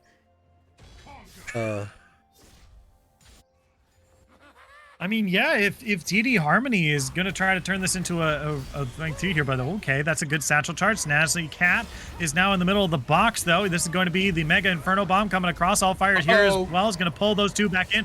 Whoops, Lol is now in the wrong place at the wrong time, and so is Marion Cross, as so many of the blue team is fighting now. That's going to be a good black shield. RC Strike is going to be the triple. Can they get the quadra? Can't quite find Forgotten One here. Moves a little bit forward to dodge the bomb. Not successful, but they're not able to capitalize off of that.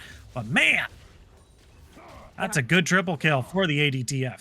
And right now, I'm a little confused because I'm looking at the composition that Oasis has right now. It is not dissimilar from their last composition in that you kind of just want to scale. Yeah, you have the Thresh, and you can go aggressive with Thresh. Oh my god. But that is, yeah. And he doesn't care. He's gonna get out too. That's the funny part. Yeah. He's just walking. I think he popped Ghost as well. He popped Ghost. So he's just out of there. Honestly, he got two turret plates, and yeah, he's out of there. He didn't even need the Ghost. Okay, but like, I want to finish this point here. Marion Cross, and then like they don't need to play aggressive. They don't need to go for these hooks and go in. And why would you? Look at what you're up against. A Twisted Fate, regardless of its AD or AP. A Zac. These are all champions that can sit so far out of vision and can come from so many different directions. Going in when you are not 100% positive of where they are is expecting, like it's asking them to be there for the counter gank and cost your team huge on that. Whereas you could just stay back, stay alive, allow this Aphelios to keep farming up, and come into this mid game with an Aphelios that has 2 items and will take everybody down. Yeah, Obi-Wan Shinobi having a rough time against this Azir here as well. And a decent chunk of damage for High Yoked. Forced to flash away from the Irelia stun here. Morgana is in the area. I'm not quite sure what she has been doing for a little bit. Like, she hasn't exactly been placing wards. That sounded toxic. I just don't know. I'm confused. I saw her around. Okay. Dracana forced to flash Hold up. away. RZ Striker looking for the sting. Not quite able to find it. Oh my god, the turret damage is so big. Gonna be able to find a kill for themselves in the mid lane. Dracana still doing real well in this Twisted Fate. 4, 2, and 1. Alfire's now coming in. Let's see if they can make them kiss. That's gonna make him thresh in a minion kiss, and that's gonna be Whoops Law falling. Dracana is now unstoppable. 5, 2, and 1 on this 80 TF. Yeah. God, this is why I hate Tryndamere, dude. God, I feel like the way to play Tryndamere is just to see what you can get away with. It's really just like, is. Oh, okay. Yeah, okay. They're looking for Forgotten One here. The Chilling Smite comes down. Gonna be able to find. They have the Shinobi definitely looking for a dagger. Okay, it. yeah, he's got the Undying Rage. He's gonna pop it. That's gonna be the Elastic Slingshot. Dracana is gonna pick up the kill, but here comes Exile looking for the kill, and Obi-Wan Shinobi's gonna be able to find it. All one is real low as well, but Dracana just does so much damage. Never mind. Irelia finds the shutdown. That's 3 kills in the bot lane. Exile sending them to the graveyard. Yoke TV now has to walk away. RC Strike is coming in. That's the sting. The Aphelios ultimate as well. That's 1, 2, 3. Yoke TV is gone. Blue turret in the mid lane falls, and now Shelly can charge into that inner turret as well. What the hell just happened? This game was like going off the rails for like Dracana and Obi-Wan, and then all of a sudden they get a little bit like, even that going way back, trying to dive the Twisted Fate, like that didn't work out. It was a good idea, but just did not work out. They finally catch TD Harmony going too deep under this tower, getting a little bit too cocky and trying to, like, you know, basically tilt Oasis. Yeah. And they just neglected the amount of damage that Irelia is able to put out when she gets that Blade of the Ruined King. Getting the kill on the Tryndamere, you know, getting the Q reset, getting in onto Dracana, good target focus there to make sure that they got the damage dealer down and not the tank. Despite the fact that, you know, Zach was very low. And then just a great turnaround from Exile. And then on the other side, you know that everybody's dying on that bot. Oh, Whoops Law, what are you doing, buddy? Yeah, Whoops is in the wrong place, and that's going to be Dracana picking themselves up another kill. No, 7 kills on this ADPF. Yeah, but still, overall, like, really great turnaround there, because they knew everybody died bot side. Okay, let's go in on the SIGs.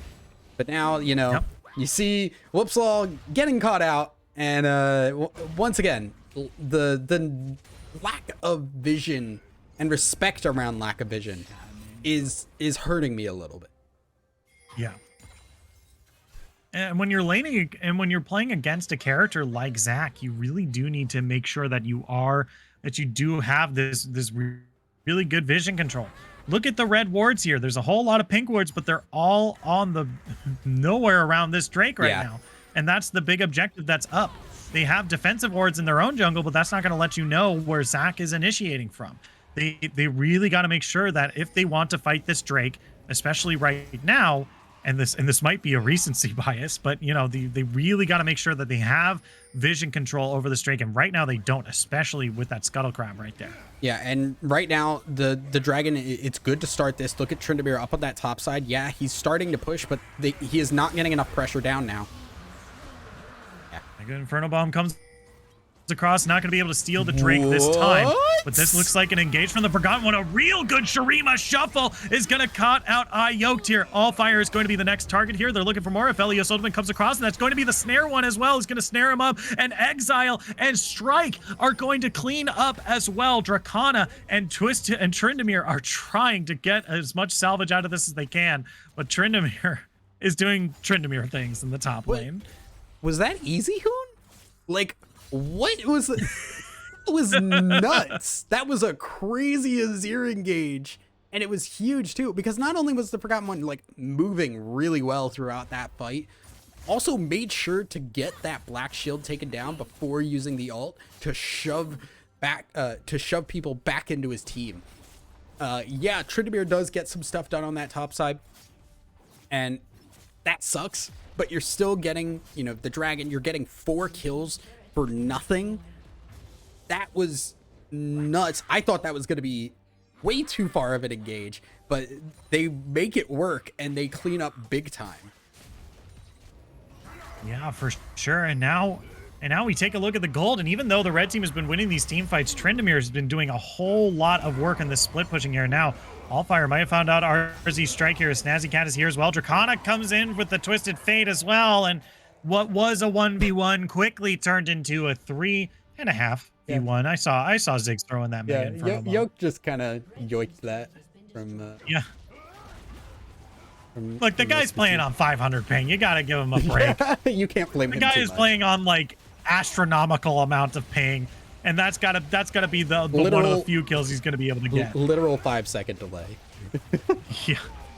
Yeah. As now Marion Cross looking for this could be big. Yeah, getting some good poke damage here. Gonna scare the blue team off this Drake. You got a teleport coming in from Azir. Skarner is making their way down. They're still real slow though. If it looks like a fight's gonna take a long time. Blue team is backed off, and now it looks like they're tracing Trendemir, which I don't think that's a good idea. It is not. Oh, Whoopsaw. Wait a minute. Whoopsaw might have found him. Okay, there's the slow, but it doesn't slow anyone. Going to hook him away from the blast cone here. Yeah, going to slow him down for just a little bit longer. Wait, hit that blast cone. Come on, yeah. Oh my God, whoops. Yeah. He's actually looking for the kill on the Thresh. Might actually be able to find it. Turns it into a 1v1. 2 ultimates spent as well. Finds the shutdown, but man, was a whole lot spent. Honestly, he could have survived longer too. That's the funny part. He didn't get to pop the ult in time, so it was kind of a little bit of a misplay. But yeah, 1 for 1, and you really did not burn anything for it.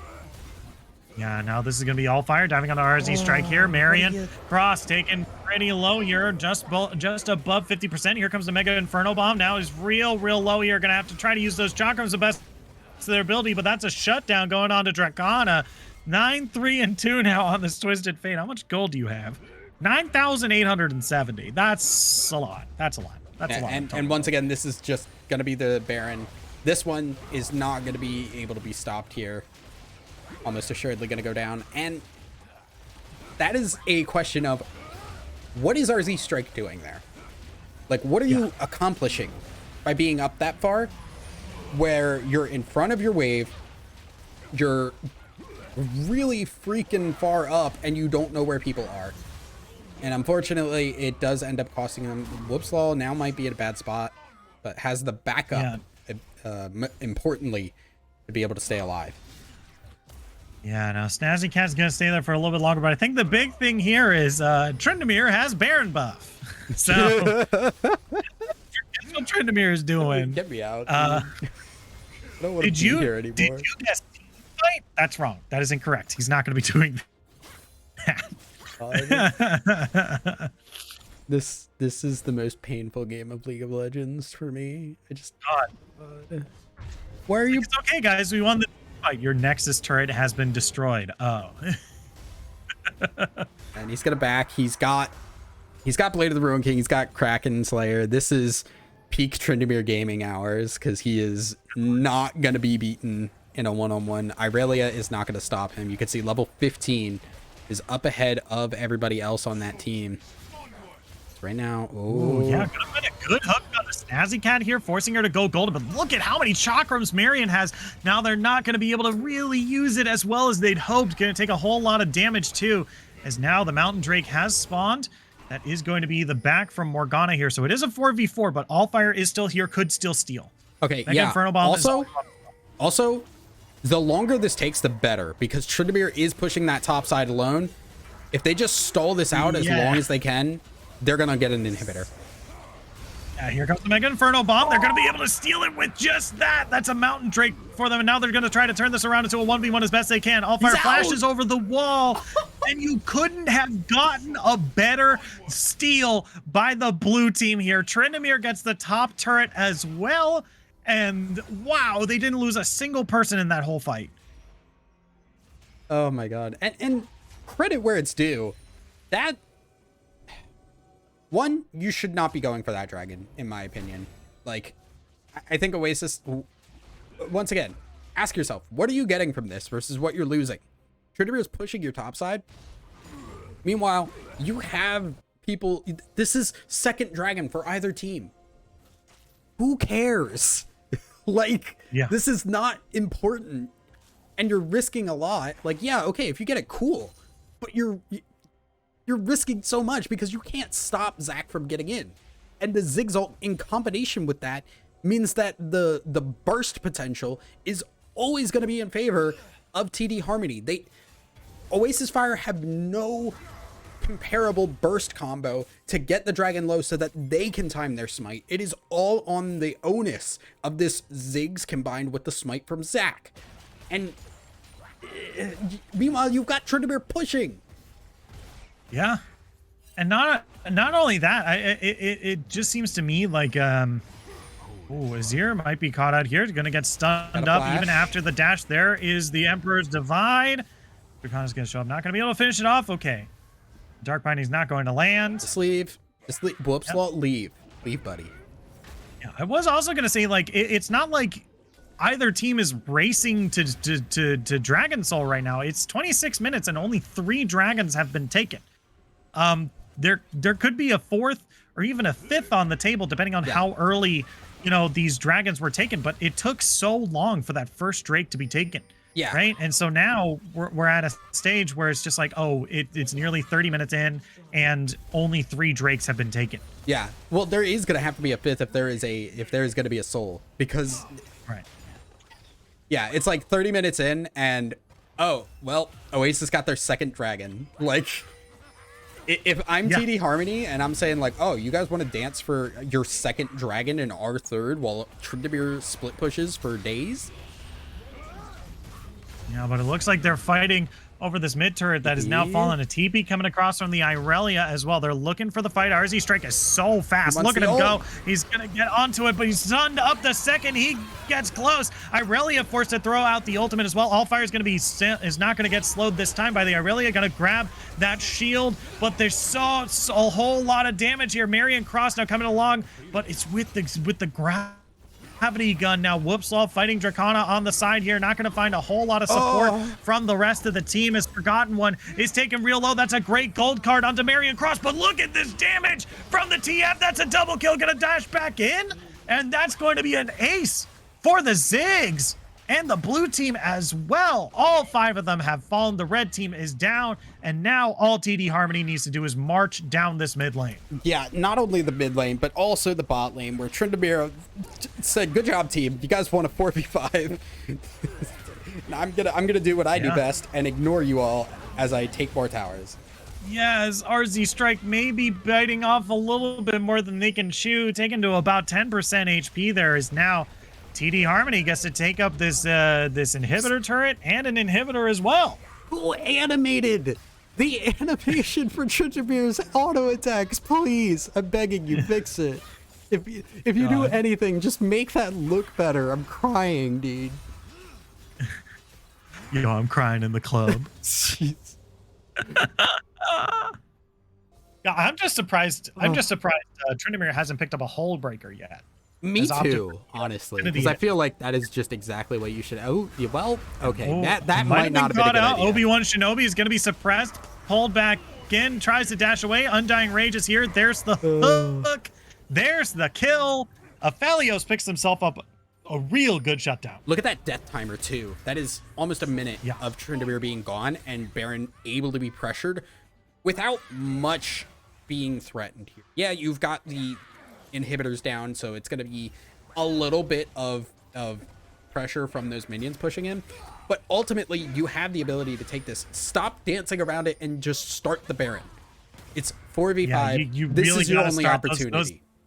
Yeah, look at the bot lane right now. 2 waves of super minions are going to crash into your base if you don't start a neutral objective soon. You're in the middle of the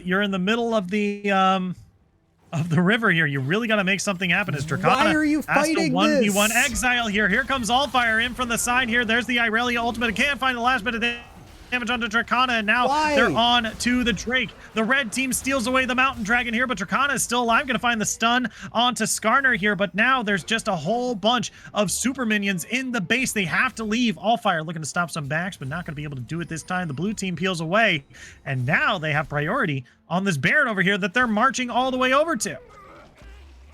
Congratulations, Oasis. You got your 2nd dragon of the game at 30 minutes. While Tryndamere was down and your base was getting flooded with super minions. I don't know what the thought process there was of trying to go for that dragon. You don't... You let them take that, and you take the Baron instead. At the very least, because you don't want Baron buff going back over to this Tryndamere again.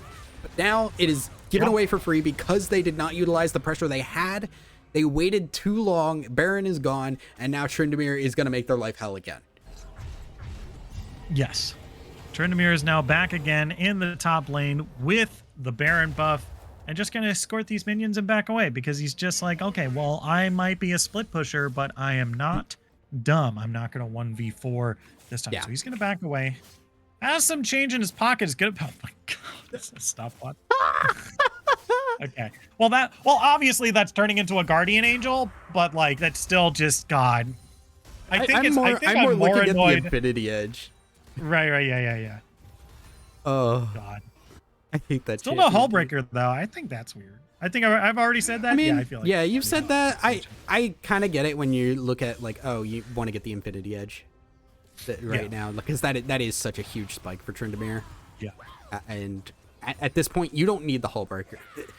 There comes a point where you have to realize, oh yeah, whoops! Oh my God, Snazzy Cat has to go golden here. Exile is there as well. That's going to be RZ Strike trying to find Dracona here, taking incredibly low. The Mega Inferno Bomb's doing so much damage. They're diving so hard for Dracona here. That's going to be the Azir turret coming across and going to deal a little bit of damage, but the blue team is doing such a good job of kiting backwards. Zac is actually going to be the first person to fall in this fight, and now Iote is in the middle of all this. He's going to get bullied and taken down, but here comes Dracona in from the side, going to be able to Snazzy in order to give Snazzy the kill here. Marion Cross is looking for more, but Tryndamere is in the base. Tryndamere's in the base. Wait, Tryndamere's ending the game. He's gonna go for it. Tryndamere's ending the game. Yeah, it's over. Go, Tryndamere. It's over. Undying Rage. Wham. 50 gold. 50 gold for Tryndamere. Obi-Wan Shinobi ends the game, ties it up. TD Harmony and Oasis Fire are going into game 3, tied 1-1. What is this game? League of Legends is fake, dude. I don't believe in it. I don't prescribe to League of Legends anymore. I agree. I want off this boat. I don't want to be on this boat anymore. I don't want to be on this planet anymore. No, like the thing that I think hurts me more now is the fact that we have to say, please ban the Tryndamere next game. Like, yeah.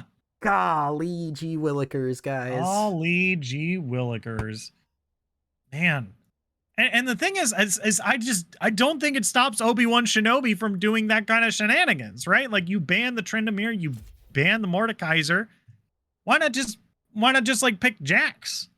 You know, there's so many other good split pusher. Yorick is also still on the table. Not exactly the champion that Obi-Wan Shinobi plays, but still, if you want to keep split pushing, just buy. Pick a champion. Buy a champion. Pull out your wallet. Buy champion. Pick a champion that can just build a Hullbreaker. Just sit in the top lane all game. If that's what's winning the game, you can ban Tryndamere all day long. Or pick something like Malphite, where you just have such a strong engage that it doesn't matter. Yeah. I don't know. I have thoughts, but I also want to make sure that we get to this next game ASAP, because it is getting late. Yeah, it's getting late, but we are going to take just a quick break. But when we come back, we're going to be in Picks and Bans of TD Harmony versus Oasis Fire Game 3. Don't go anywhere. We'll be right back after this.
Hello, everyone. Welcome back to Zero Gravity Gaming. Summer season, Gold 1 League Week 3. We are now into picks and bans of Game 3. Well, not of yet. TD Harmony versus Oasis. Almost there. My name is Shinkari. I'm joined by 1,000 Eyes, and we are just about to get underway with picks and bans between TD Harmony and Oasis Fire. Now, this is Game 3 after a pretty interesting Game 2 there. Yeah, well, yes, interesting is correct. I have a lot of feelings about. I'm trying to be as nice as possible because, oh my goodness, just Tryndamere hurts me. Tryndamere hurts me in ways that I just cannot describe.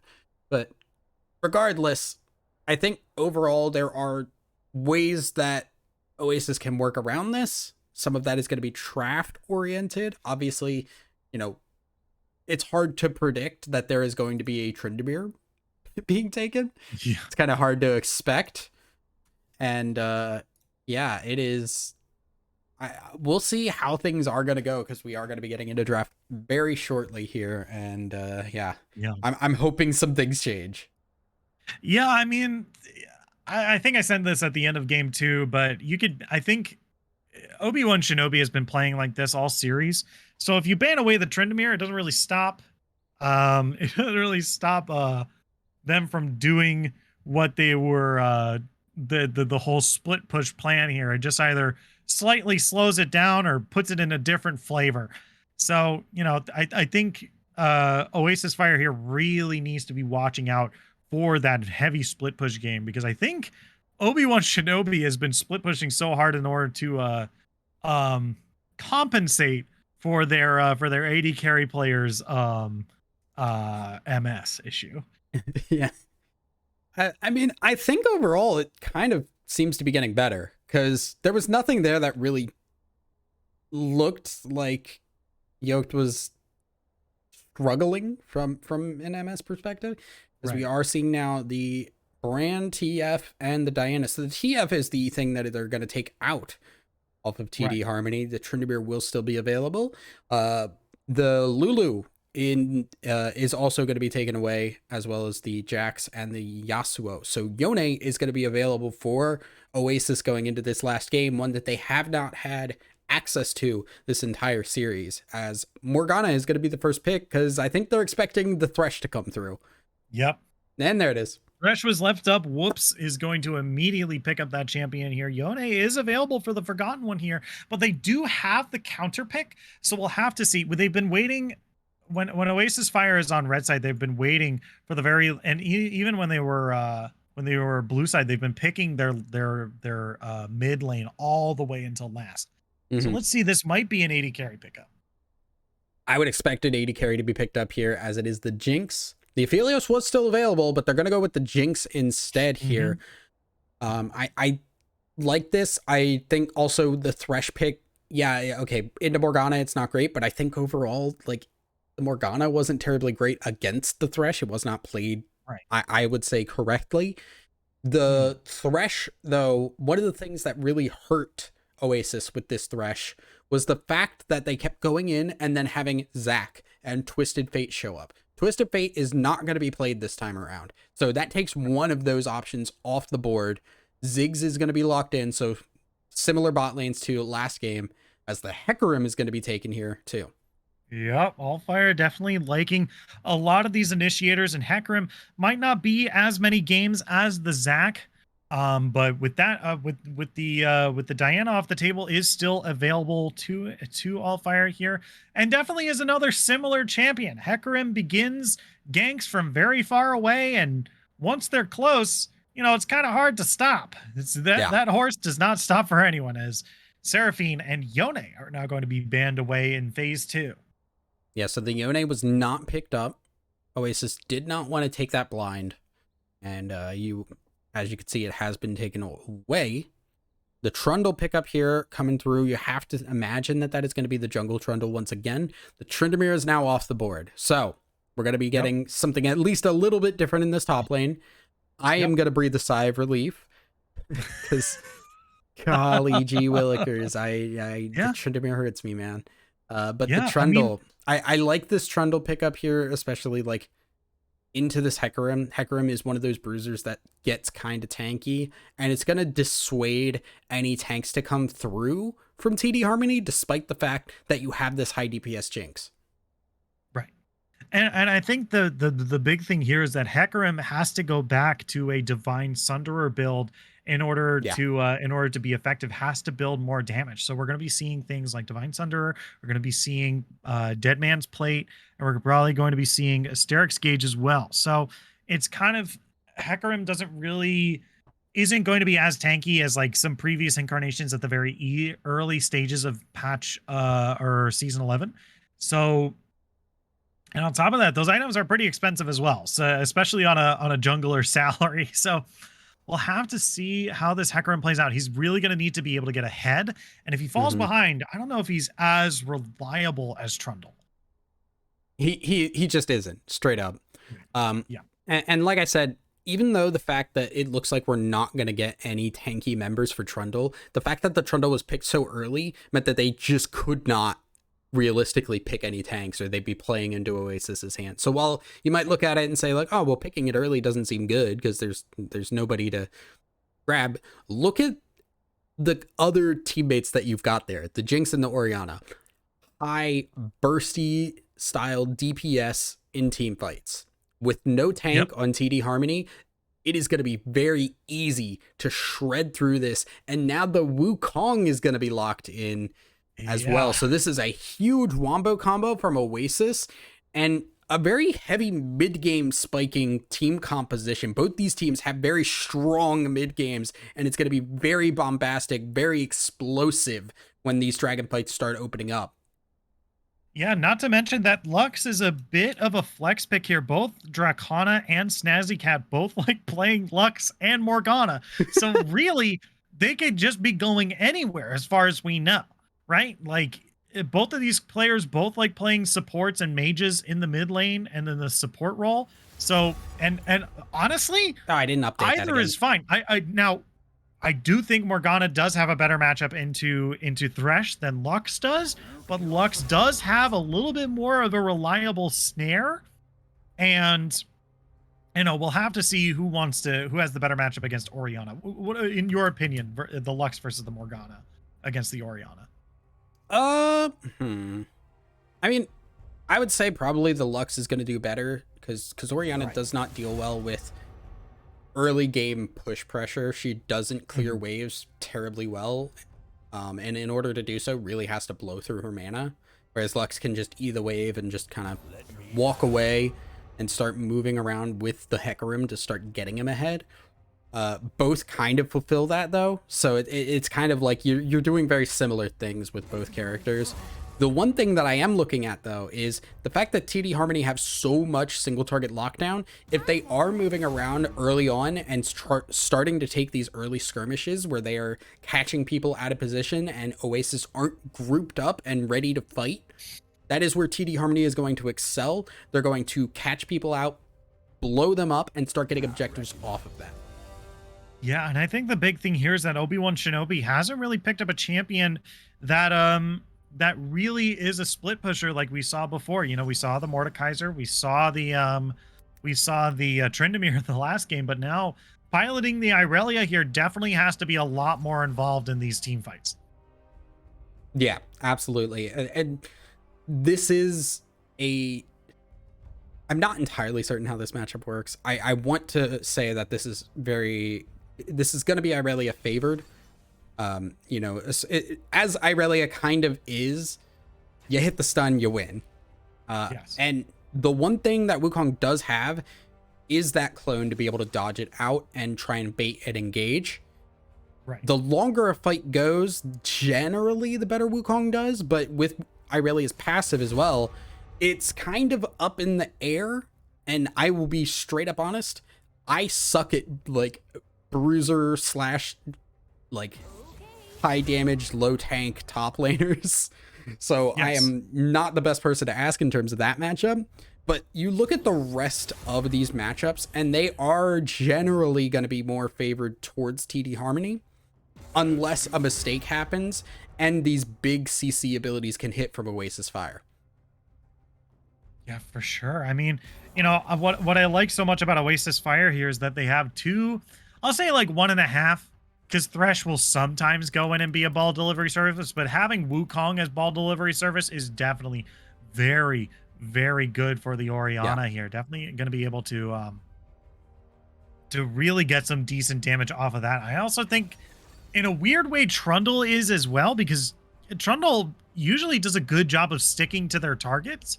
Yeah. Just because Trundle just has so much movement speed, and Orianna is able to buff that as well. So Trundle being able to go into the thick of it and be able to do the ball delivery is very good for Orianna.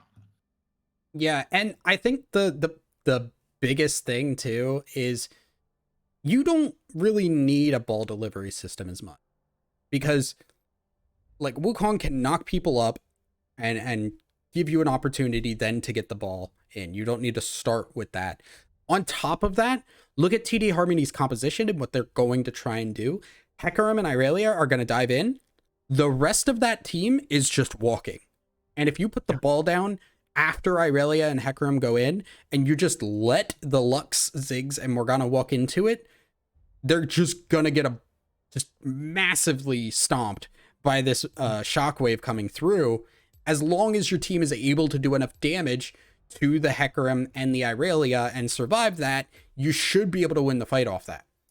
Yeah, and I think you already mentioned this, but I think another thing I wanted to point out was TD Harmony significantly less tanks than what we are normally accustomed to on their team here. Usually they're sporting at least 2, but now they've got a whole 1.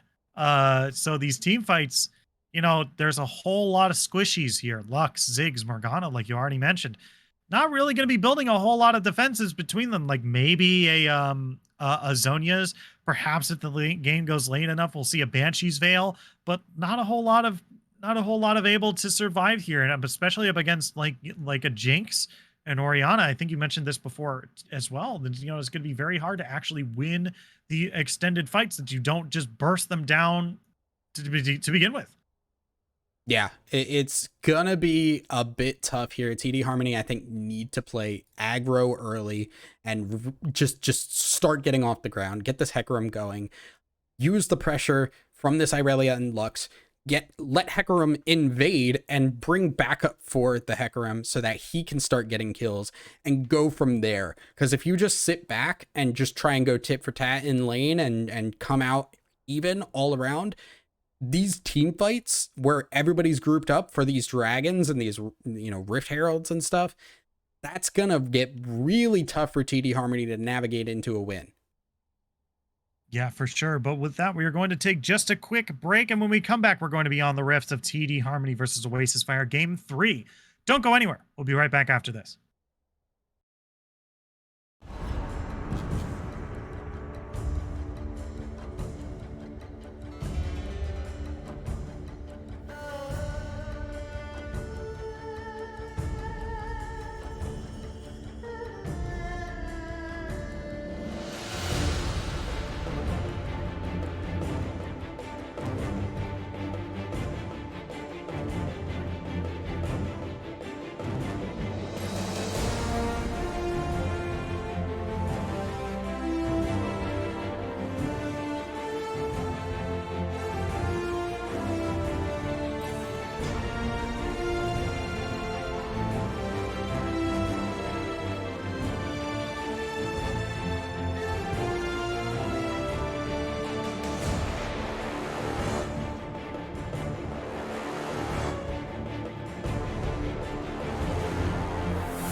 everyone, welcome back to Zero Gravity Gaming Summer Season Gold 1 League Week 3.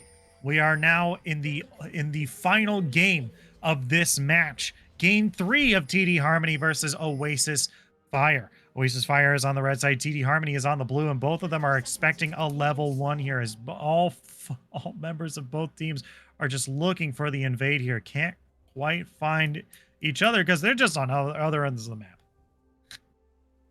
My name is Shinkari. I'm joined by Thousand Eyes. Let's get this game underway. Let's go. Let's go. Let's go. God. They're trying really hard to find both teams, and they're doing such good invades. But no one is here. No one's here. They're doing their best. They are doing their darndest here. Yeah. I think Whoopslaw even threw a hook into the tri-brush, and no one is there. But now they've been spotted. The entire red team is like, oh, there they are. There they are. Oh, we found them. Oh, okay. And some of them are going to start backing on top of wards here. Wait a minute. That's actually huge. Wait a minute. Everyone stopped Morgana's back here. So now the red team is going to get to this lane so much earlier than Snazzy Cat and I yoked here. They're going to get a whole lot of gold and XP advantage here that might be able to actually shove in the wave into the turret. Make it harder for Ziggs to actually grab this gold here? Yeah. Maybe. This is definitely going to be a bit tough for Ziggs, although it's going to be... yeah, this is a very weird start here. They're just going to go for the weird start, but Morgana's going to cause a little bit of havoc for this Trundle here. Yeah, Trundle is looking to go buff here, but was spotted out by a ward by Morgana here and has to walk all the way back. And this is real big. This now means that Trundle's going to spend so much longer inside this wave, but Obi-Wan Shinobi versus Exile here. Man, the Corrupting Pot definitely doing a whole lot of work in this level 1 here. Yeah, and that's the biggest thing here. We talked about, who is going to be the person who wins this early game, and it's definitely the one that's got the Corrupting Pot. You go for these trades, you go, just about even, and then you just back off and heal up. You can see, yeah, the biscuits are going to come through, but it's still not going to be a good time for Exile. Ooh, yeah, Exile's going to use that clone in order to get away from the Hecarim here. That's going to be Whoops snared up here. Not going to be able to find a good hook, but definitely giving him some good space to marry in here. Yeah, now... Ayok already struggling a little bit to farm. This is not what you want to see from the Ziggs. Oh, yeah, that's a good hook, but Whoopslaw is already really low on HP. The exhaust comes out at just a good time for Marion here. Whoops has to dodge around so much. The lantern comes across, but they're going to be snared up. They're not going to be able to find the kill onto Ayok this time. Yeah, so now Ziggs has to play very safe, but Whoopslaw also going to have to be very careful here. Heal burned from Marion Cross, so more sums burned on the side of Oasis, but lots of pressure onto this Ziggs. He's going to heal up. He's got a lot of healing to go through. Yeah, definitely getting definitely a little hard to lane against something like that. Okay, RZ Strike is coming into the Dracana here. That's a good snare. A decent chunk of damage, but not going to be anything super successful here. Not going to grab any summoner spells or any kills. So that's going to be a good defense by Dracana here in the mid lane. Yeah, and here's the pressure that this Corrupting Pot is going to do here. Obi-Wan Shinobi sitting at full health, Exile at just about half, and unable to really challenge Irelia for any of this farm. So now you're just kind of waiting as the Wukong to try and get as much farm as you can, and Irelia is going to be able to back for free here without having to burn that TP. Yeah, and the biggest thing here is that Irelia backed at exactly the time that she ran out of mana, so she shoved out that wave, lost all of her mana, but it's just like, it's fine. I'm just going to going to go back to base, not really going to give Wukong a time to really capitalize on that lack of resources so that I can come back to lane and be ready to fight once more time. Because now she's got a Vamp Scepter and she's got 3 more stacks. So that Corrupting Pot that's going to be a good hook onto Snazzy Cat here, but Whoopslaw really not having an opportunity to dive in there. Yeah, Whoops is going way aggro there. Mistbind. Yeah, that's going to be forced Snazzy Cat to flash over the wall, but this does force Snazzy Cat into a choke point, though. That's a good hook onto the teleporting Obi-Wan Shinobi here, but Whoopslaw is still really, really low. There's going to be a shield coming across from Lux, but that's going to be the first blood going over to the Irelia in the bot lane. Yeah, and it was the Orianna that TP'd as well. So Irelia does get the kill, but does crucially miss a lot in this top side. This gives so much time for Exile to start getting back into this game. And yeah, from a perspective of gold, you're still down as this Wukong, but you can see Obi-Wan Shinobi just hit level 5 and has to walk all the way back up to that top side. Exile already level 6. I believe we'll be getting about halfway to level 7 very shortly, and is going to have this level advantage for a long time. The big thing right now is, can Exile punish the lack of experience before Obi-Wan Shinobi starts getting back into it? Yeah, I mean, that's a pretty big thing here. I mean, Wukong was able to get at least one turret plate off of that, but still doesn't have a whole lot of gold in his pocket. 667 gold here. Has to back with only a little bit. Might actually, okay, goes for the fight here. That's the ultimate. That's the first chunk of damage here. Obi-Wan Shinobi starting to turn around. That's the reactivation. Yep. Obi-Wan Shinobi taking really, really low here in the last bit of damage. Exile's going to be able to find the kill. 1 for nothing up in the top lane. Yeah, and we said, can you take advantage of this experience difference? And that level 6 to level 5 point is exactly when you need to do it. So Exile playing very intelligently, knowing that Irelia wants to push, hit that level 6, and punishing her for her lack of words. Yeah, Whoopslaw now has to use that hook in order to get away from Allfire here. There's the Lux ultimate, but Whoops has nowhere to go. Allfire is going to be able to snatch up that kill. That's the flash forward. The binding doesn't land. That's another binding that doesn't land. Can they find the Forgotten One? They cannot, and they're going to back away as Irelia comes back to top lane. Still level 5. Oh, never mind, level 6. Yeah, level 6, but already Exile was level 7.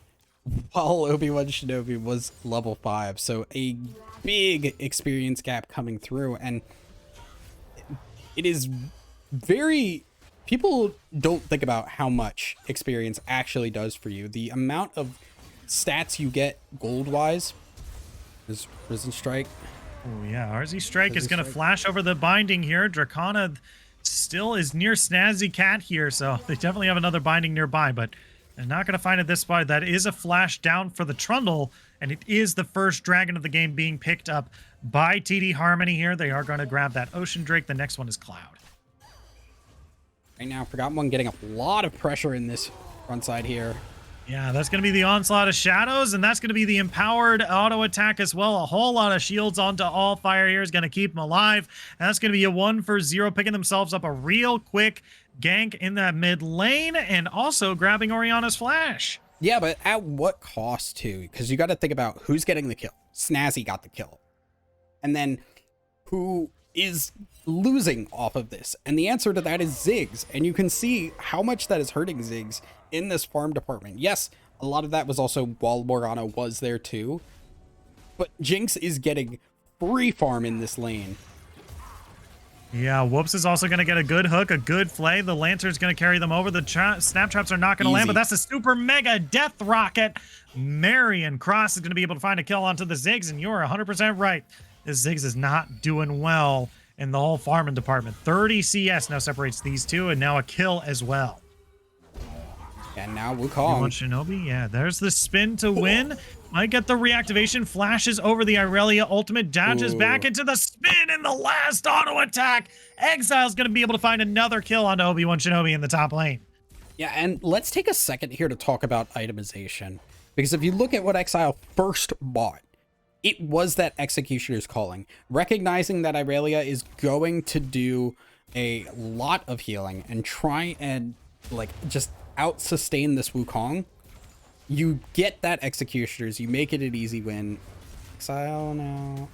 Yeah, Exile might be in some trouble. They're going to find the real Exile here. Going to dive on a Snazzy Cat. Snazzy Cat walking towards the turret here. Allfire is now all death onto this Wukong, taken incredibly low. Going to be able to finally get the kill. That's a shutdown going over to Hecarim. Yeah, but that was a little too close for comfort, to be honest. That got very low. Snazzy and Allfire got very low. Yeah, they did land a Dark Binding on an RZ Strike here. That's going to be Obi-Wan Shinobi diving forward. Forgotten One is here as well. That's going to pull them back in. The ultimate has been popped. Lux ultimate comes across. Is not going to land, but RZ Strike is going to be able to find the kills. Whoops, Law is taken incredibly low. That's going to be the Mega Inferno Bomb. Yoked is going to be the killer of this bot lane. Going to pick themselves up a kill and finally put themselves on the scoreboard. Yeah, and that was very crucial and very needed for Yoked, because he's just been sitting there trying desperately to get whatever farm he can as this Ziggs, and finally getting that kill will help out a lot in that department. Now we see as well on this top side just a little bit of, you know, a little bit of not paying attention from oh my god, my brain is all over the places. We got a gang. Yeah, never. Yeah, that's a good Black Shield. Whoops, Law maybe dove in a little too far there. That's going to be the Morgana ultimate copping out. That's going to be stunned. Allfire doesn't even need to participate. There's the Onslaught of Shadows, going to knock Orianna closer to the 2 AP carries there, and Hecarim's going to pick themselves up a nice kill themselves. That is 3 for 0 in the mid lane. Yeah, that was that happened. I don't know why you ever take that hook in as the Thresh there. You know that they are black shielded and that they are not getting pulled in by the hook. So when you take that, you are just going to go for a freaking ride, dude. Yeah. I don't understand what that choice was, on top of just completely not considering who is around. Who do we know is around? Who do we not know is around? Right. It's just... I feel like Whoopslaw only knows one way to play Thresh, and that way to play Thresh only works when you're stomping a lane. Or, you know, like you are very much getting camped or have that aggression built in there. That's a real good stun by Obi-Wan Shinobi in the top lane there. And I was going to agree. I mean, it does kind of explain kind of like the not success that that Whoopslaw has had on Thresh this season in ranked. I mean, it's less than 100 games and like less than a 50% a negative win rate on the champion as well. And if this is how they're playing in solo queue, you know, that's gotta be the reason for it. It's a family. That's going to be Exile. It's caught out in the top lane. The Irelia ultimate is good. The reactivation of the Wukong ultimate is going to give him just a little bit of space. But Allfire is going to be able to find the kill in that top lane there. That's another good pickup with that jungler in the top lane. The red team is going to kill that dragon. Going to pick up Cloud Drake for themselves. And now, they might have found out Morgana here. Spell Immune is not going to save you from the Trundle pull here. Snazzy Cat's taken incredibly low, but the Morgana ultimate is going to keep them safe. Goes Golden to save themselves from the shockwave as well. The hook comes across, but that is a Trundle hook. This is going to be snared up underneath the turret. The Lantern is going to save Orianna, maybe from the turret, but not from this Irelia. The stun isn't good, but it's going to dive right on top of the Orianna here. The box is good. Let's see if they're able to turn it around.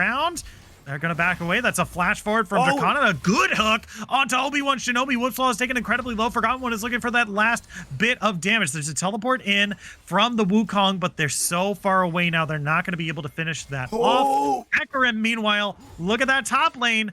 Hecarim, Allfire is just taking this top inner turret. Yep, pushed in that top side, got 2 towers. Also, freaking... Irelia almost went down to the Jinx ult, but it got blocked by Dracana at the last moment. Whoopslaw finally getting some real good Thresh play there. Hitting the hook as Irelia was trying to dash in and negating all that damage from the Q meant that there was no chance he was going down. Bought so much time for the rest of the team to come around and protect him. Now, Orianna's starting to hit that point where she does some damage. Yeah, definitely. She hasn't even finished a mythic item yet, as well as Whoopslaw. Walking right into the bush there. There's not a whole lot you can do. Obi-Wan Shinobi is going to be able to pick themselves up another kill as they march up towards that top lane. That's going to be another Thresh kill in their pockets. And this is one thing that, like, one, I am guilty of as a player, and 2, I see a lot of lower elo players kind of do, especially at support, is you see somebody leave an area and you're like, oh, I should ward so that we know if they come back around there. No. You don't want to do that. They're still there. They're still there. You're walking into a person, especially Morgana and Lux. You don't walk in, you don't follow them when you lose vision, because you are very easily walking into some death traps. Yeah, speaking of death trap, all fire is going to be against a 3v1 here. Has to onslaught of shadows over the wall, but that's a great hook by Whoops. You think you're going to use these blast cones to get away. Oh my god. Okay, Whoops all flashes over the wall. That's going to be the empowered auto attack to get back in there, but that's the super mega death rocket. Marion Cross is going to get a shutdown and pick themselves up. So a nice chunk of gold in their pocket. 450 gold bounty. That is a real great pickup for this Jinx. Yeah, that is huge. I was gonna say, like, give this to the Jinx. Get Jinx off the ground here and give her this shutdown. That is gonna be massive for her. And Whoopsall hitting some great freaking hooks now. Seems like the training wheels have come off and Whoopsall is feeling fine now. But this Jinx getting that big shutdown will be able to back, should have enough for her mythic item, whatever it may be. And that is really when Jinx is going to start to get off the ground. When Orianna and Jinx get their mythics, you need to watch them. Yeah, that's going to be the shockwave coming across, but that's the Lux ultimate. The final flash, the big kahuna. I don't know. I was going somewhere with this and then I forgot it.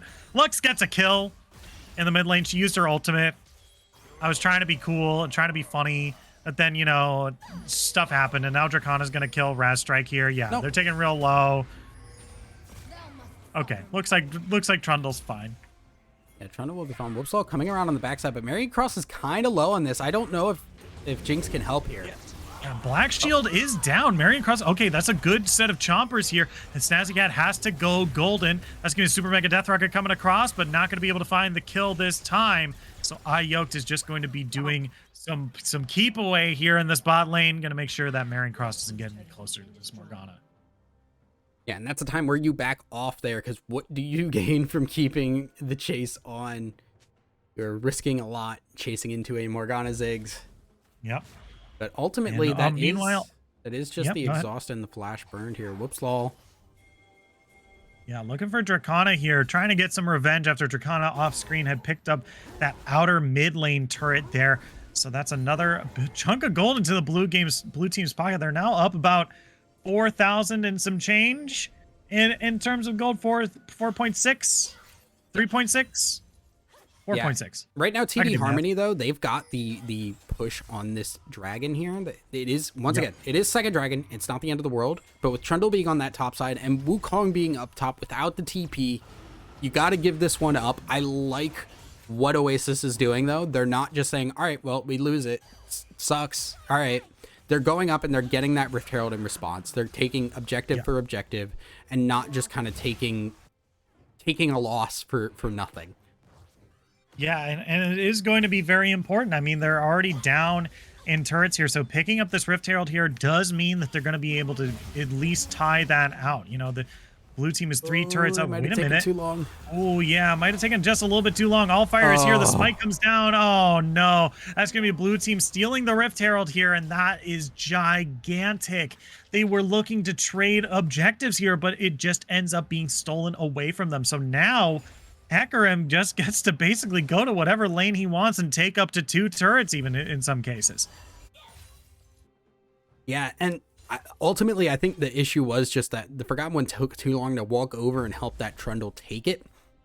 You know, I wasn't watching how much time there was where there was just an eye open without being hit on the Rift Herald, so there might have been just some mistakes on that end, but overall, that is very costly for Oasis Fire, because now the advantage they were taking by giving away the dragon just completely meant nothing at all.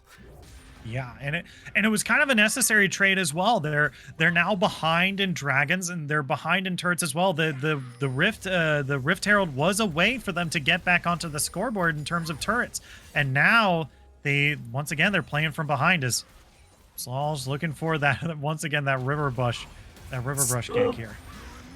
Oh, don't take it! Don't take it!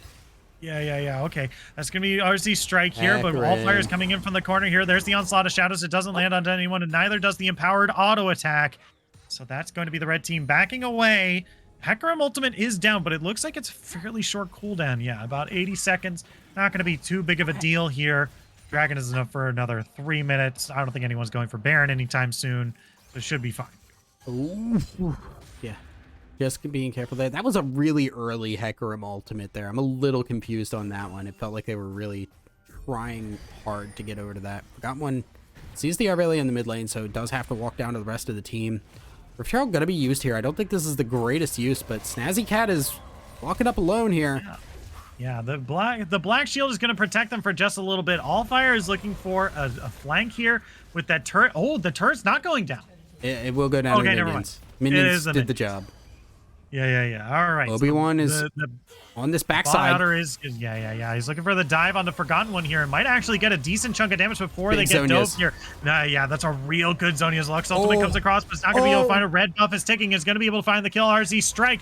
That's absolutely huge. They find the root onto Whoops Law as well. The last bit of damage. Allfire is able to secure the kill. It's a 1-for-1 around that bot lane destroyed turret. Yeah, and that should have been a lot more, to be honest, for TD Harmony. They should have been able to get a whole lot off of that, but good plays, good Zonios, good flash from the Forgotten One. So much was burned into him and they didn't get the kill, and Irelia was caught on that backside alone and went down immediately. So this Irelia not as impactful as when we saw it in the earlier games. I really want to see a little bit more grouping here from Oasis Fire, because like we talked about in Champ Select, their team composition does really well in team fights, wants to group up, and they're hitting that mid-game spike. All of their champions are hitting, they've got at least their mythic, other than, Trundle, who's kind of struggling, but they're getting their mythics. Jinx is already 2 items in, has those core items to her kit, the Kraken Slayer alongside the Runon's Hurricane, and will output massive amounts of damage in these team fights. With everybody grouped together in those rockets, that is going to hurt big time.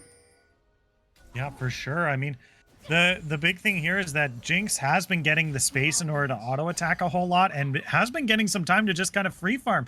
Look at that, we're 22 minutes in, 193 CS, and this is what happens when Morgana and Thresh just spend a whole lot of the time in the mid game here, just kind of roaming around.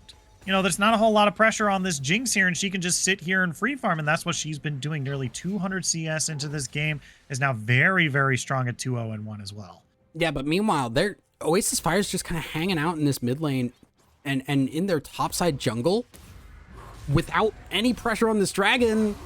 Yeah, with no one here as well. Whoops Law is in a whole lot of trouble. That's the exhaust coming down for just a little bit of a slow. Use the blast gun to get over the wall. This might be the re-entrance that they're looking for, but Trundle is taking incredibly low. Going to be able to get the kill here. Obi-Wan Shinobi is looking for the flank here, but that's going to be Allfire going to throw Forgotten One into the fight. The Lux ultimate comes across. That's huge. A quick double kills the cleanup for Allfire as he swings that scythe around, and now there's nothing left but the Wukong and the Jinx.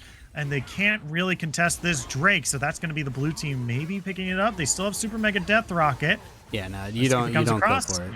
You just give this one. It's third dragon. You don't want to risk a whole lot, but right now, these are a lot of picks coming through that do not need to happen, and part of that too is just lack of timing on the side of Oasis Fire.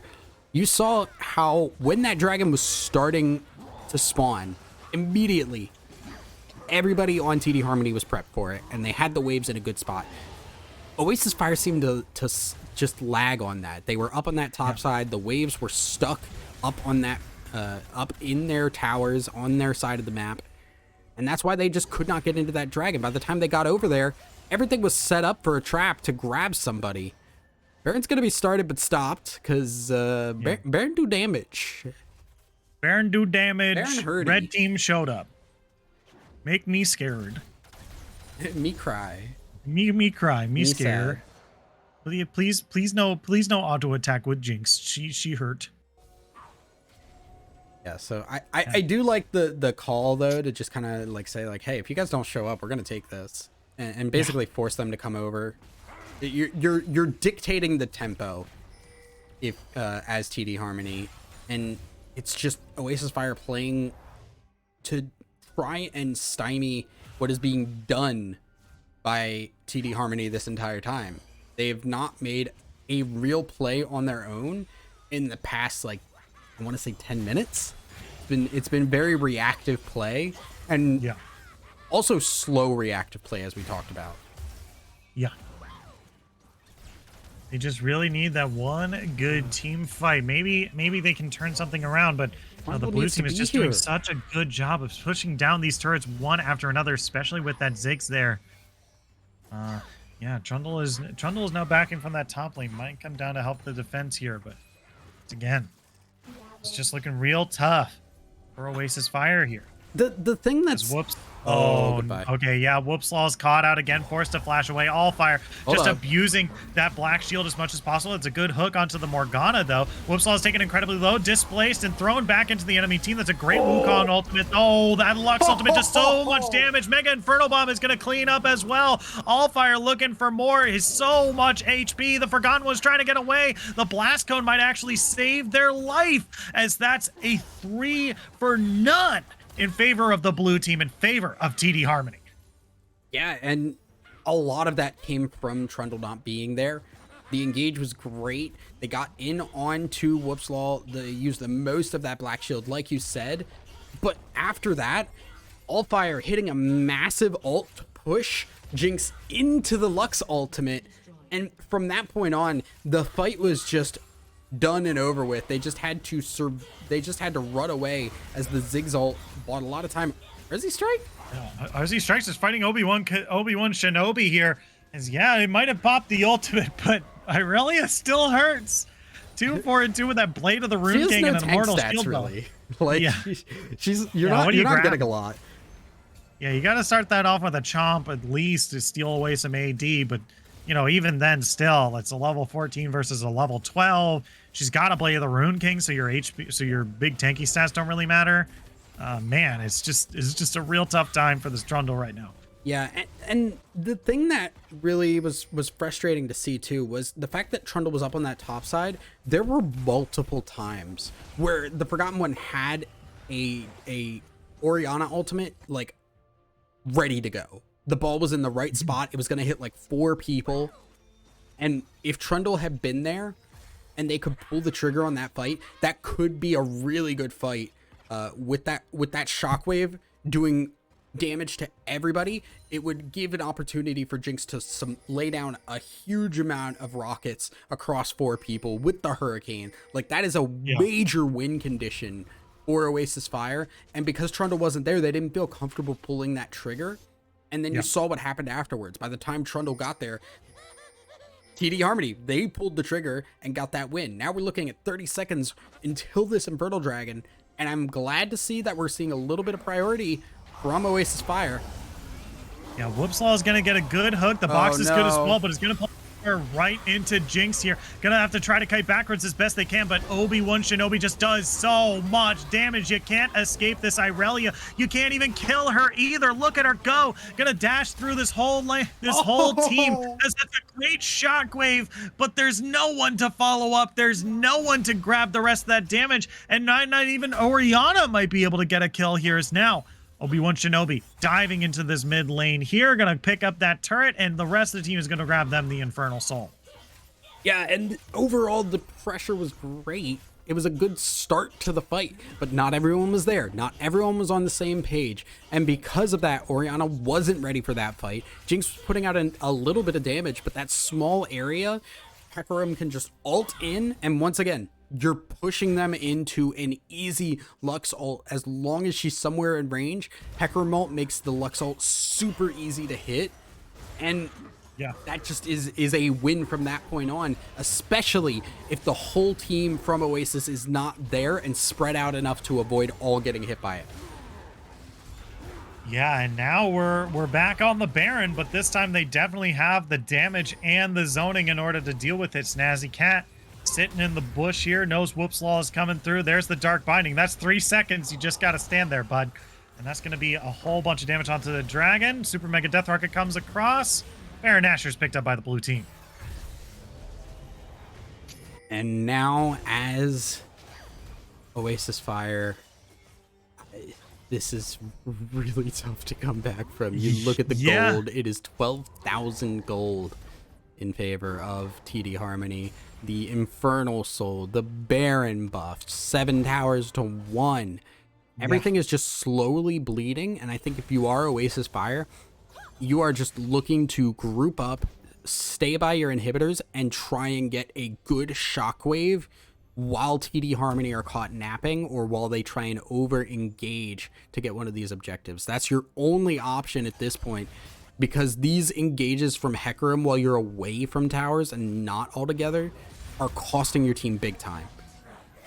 Now, once again, Whoopslaw getting a hook over the wall, not going to follow it. Marin Cross, look at how much damage they did to Dracana there. So much.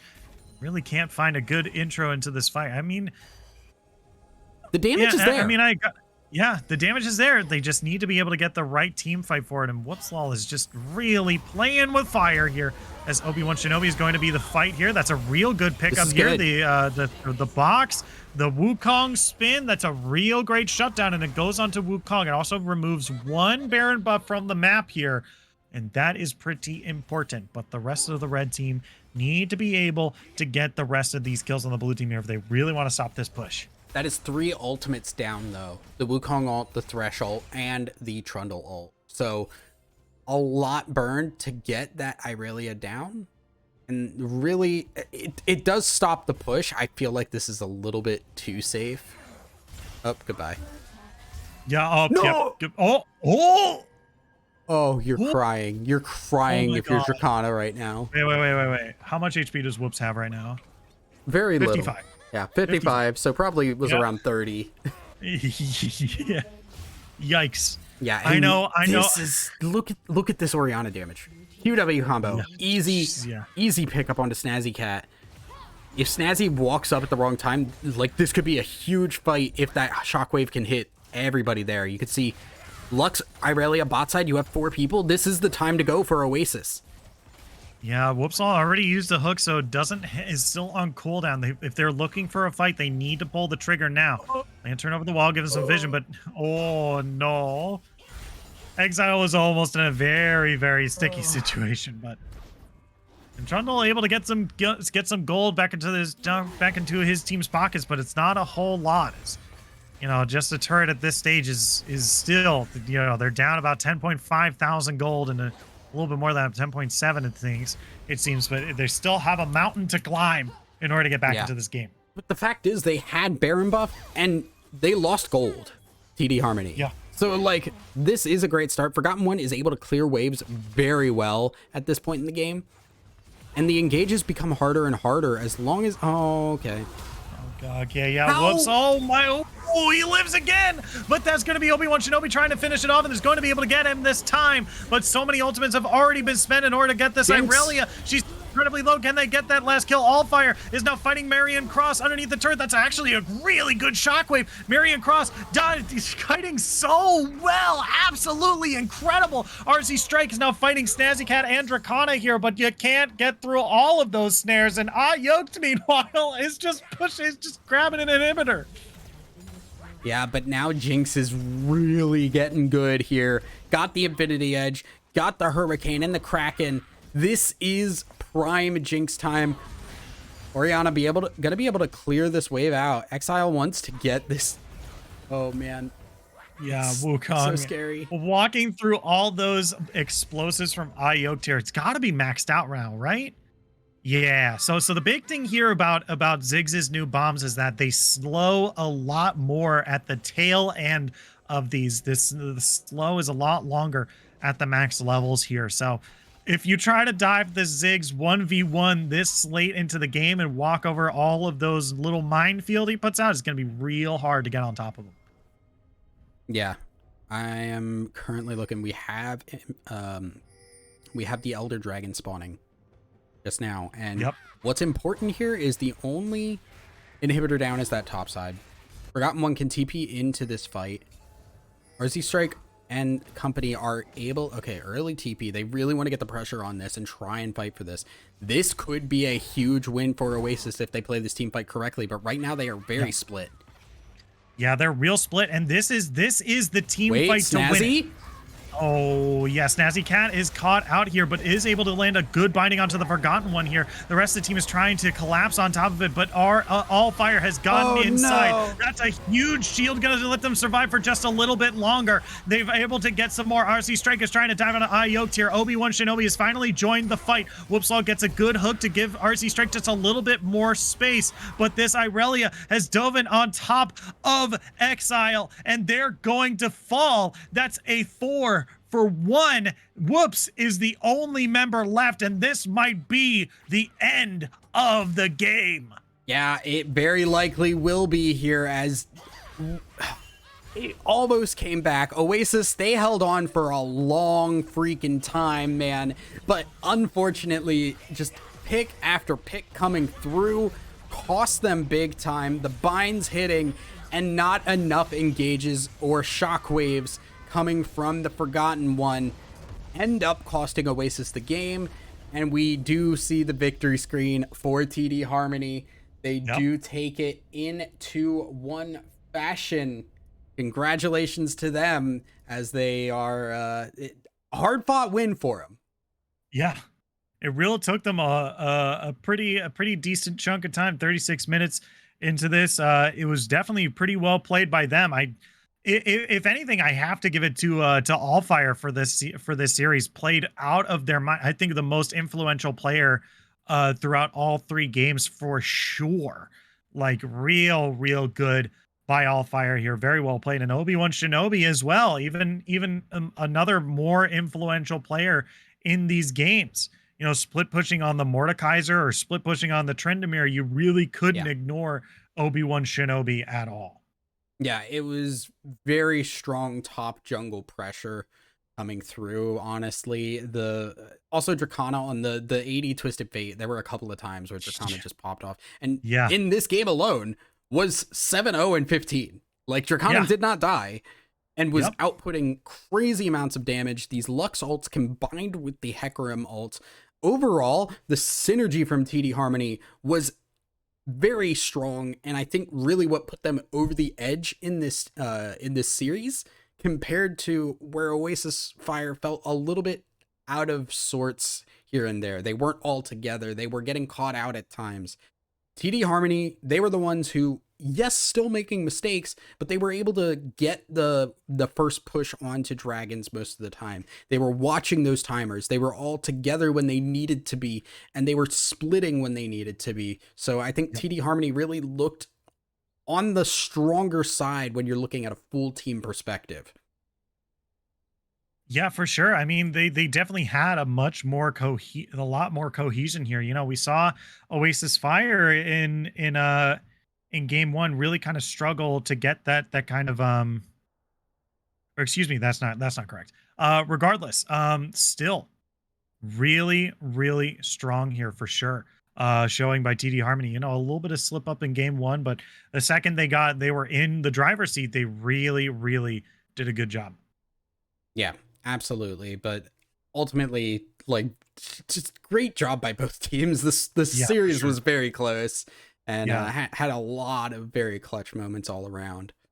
Yeah, that last game came down to the wire, and had Oasis Fire had a little bit of a better time. Like, Forgotten One was snared up by a Morgana binding for a huge chunk of that last fight and wasn't really able to get in until the very end. And then the second they showed up, there was already 2 people dead, and then they died too.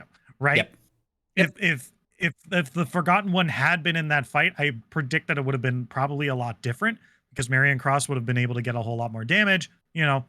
And if they had won that, even if they were able to get the Elder Drake there, I think it would have been a completely different game, honestly. Yeah, for sure. It was hard fought both sides.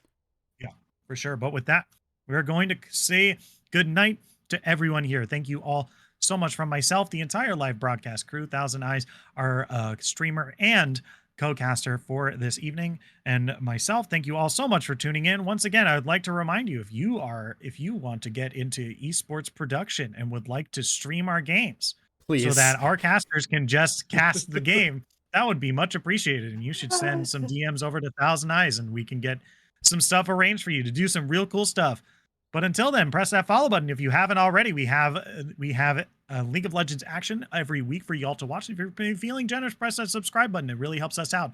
But from everyone here at Zero Gravity Gaming, thank you all so much for tuning in. We'll see you at the next match. Bye-bye.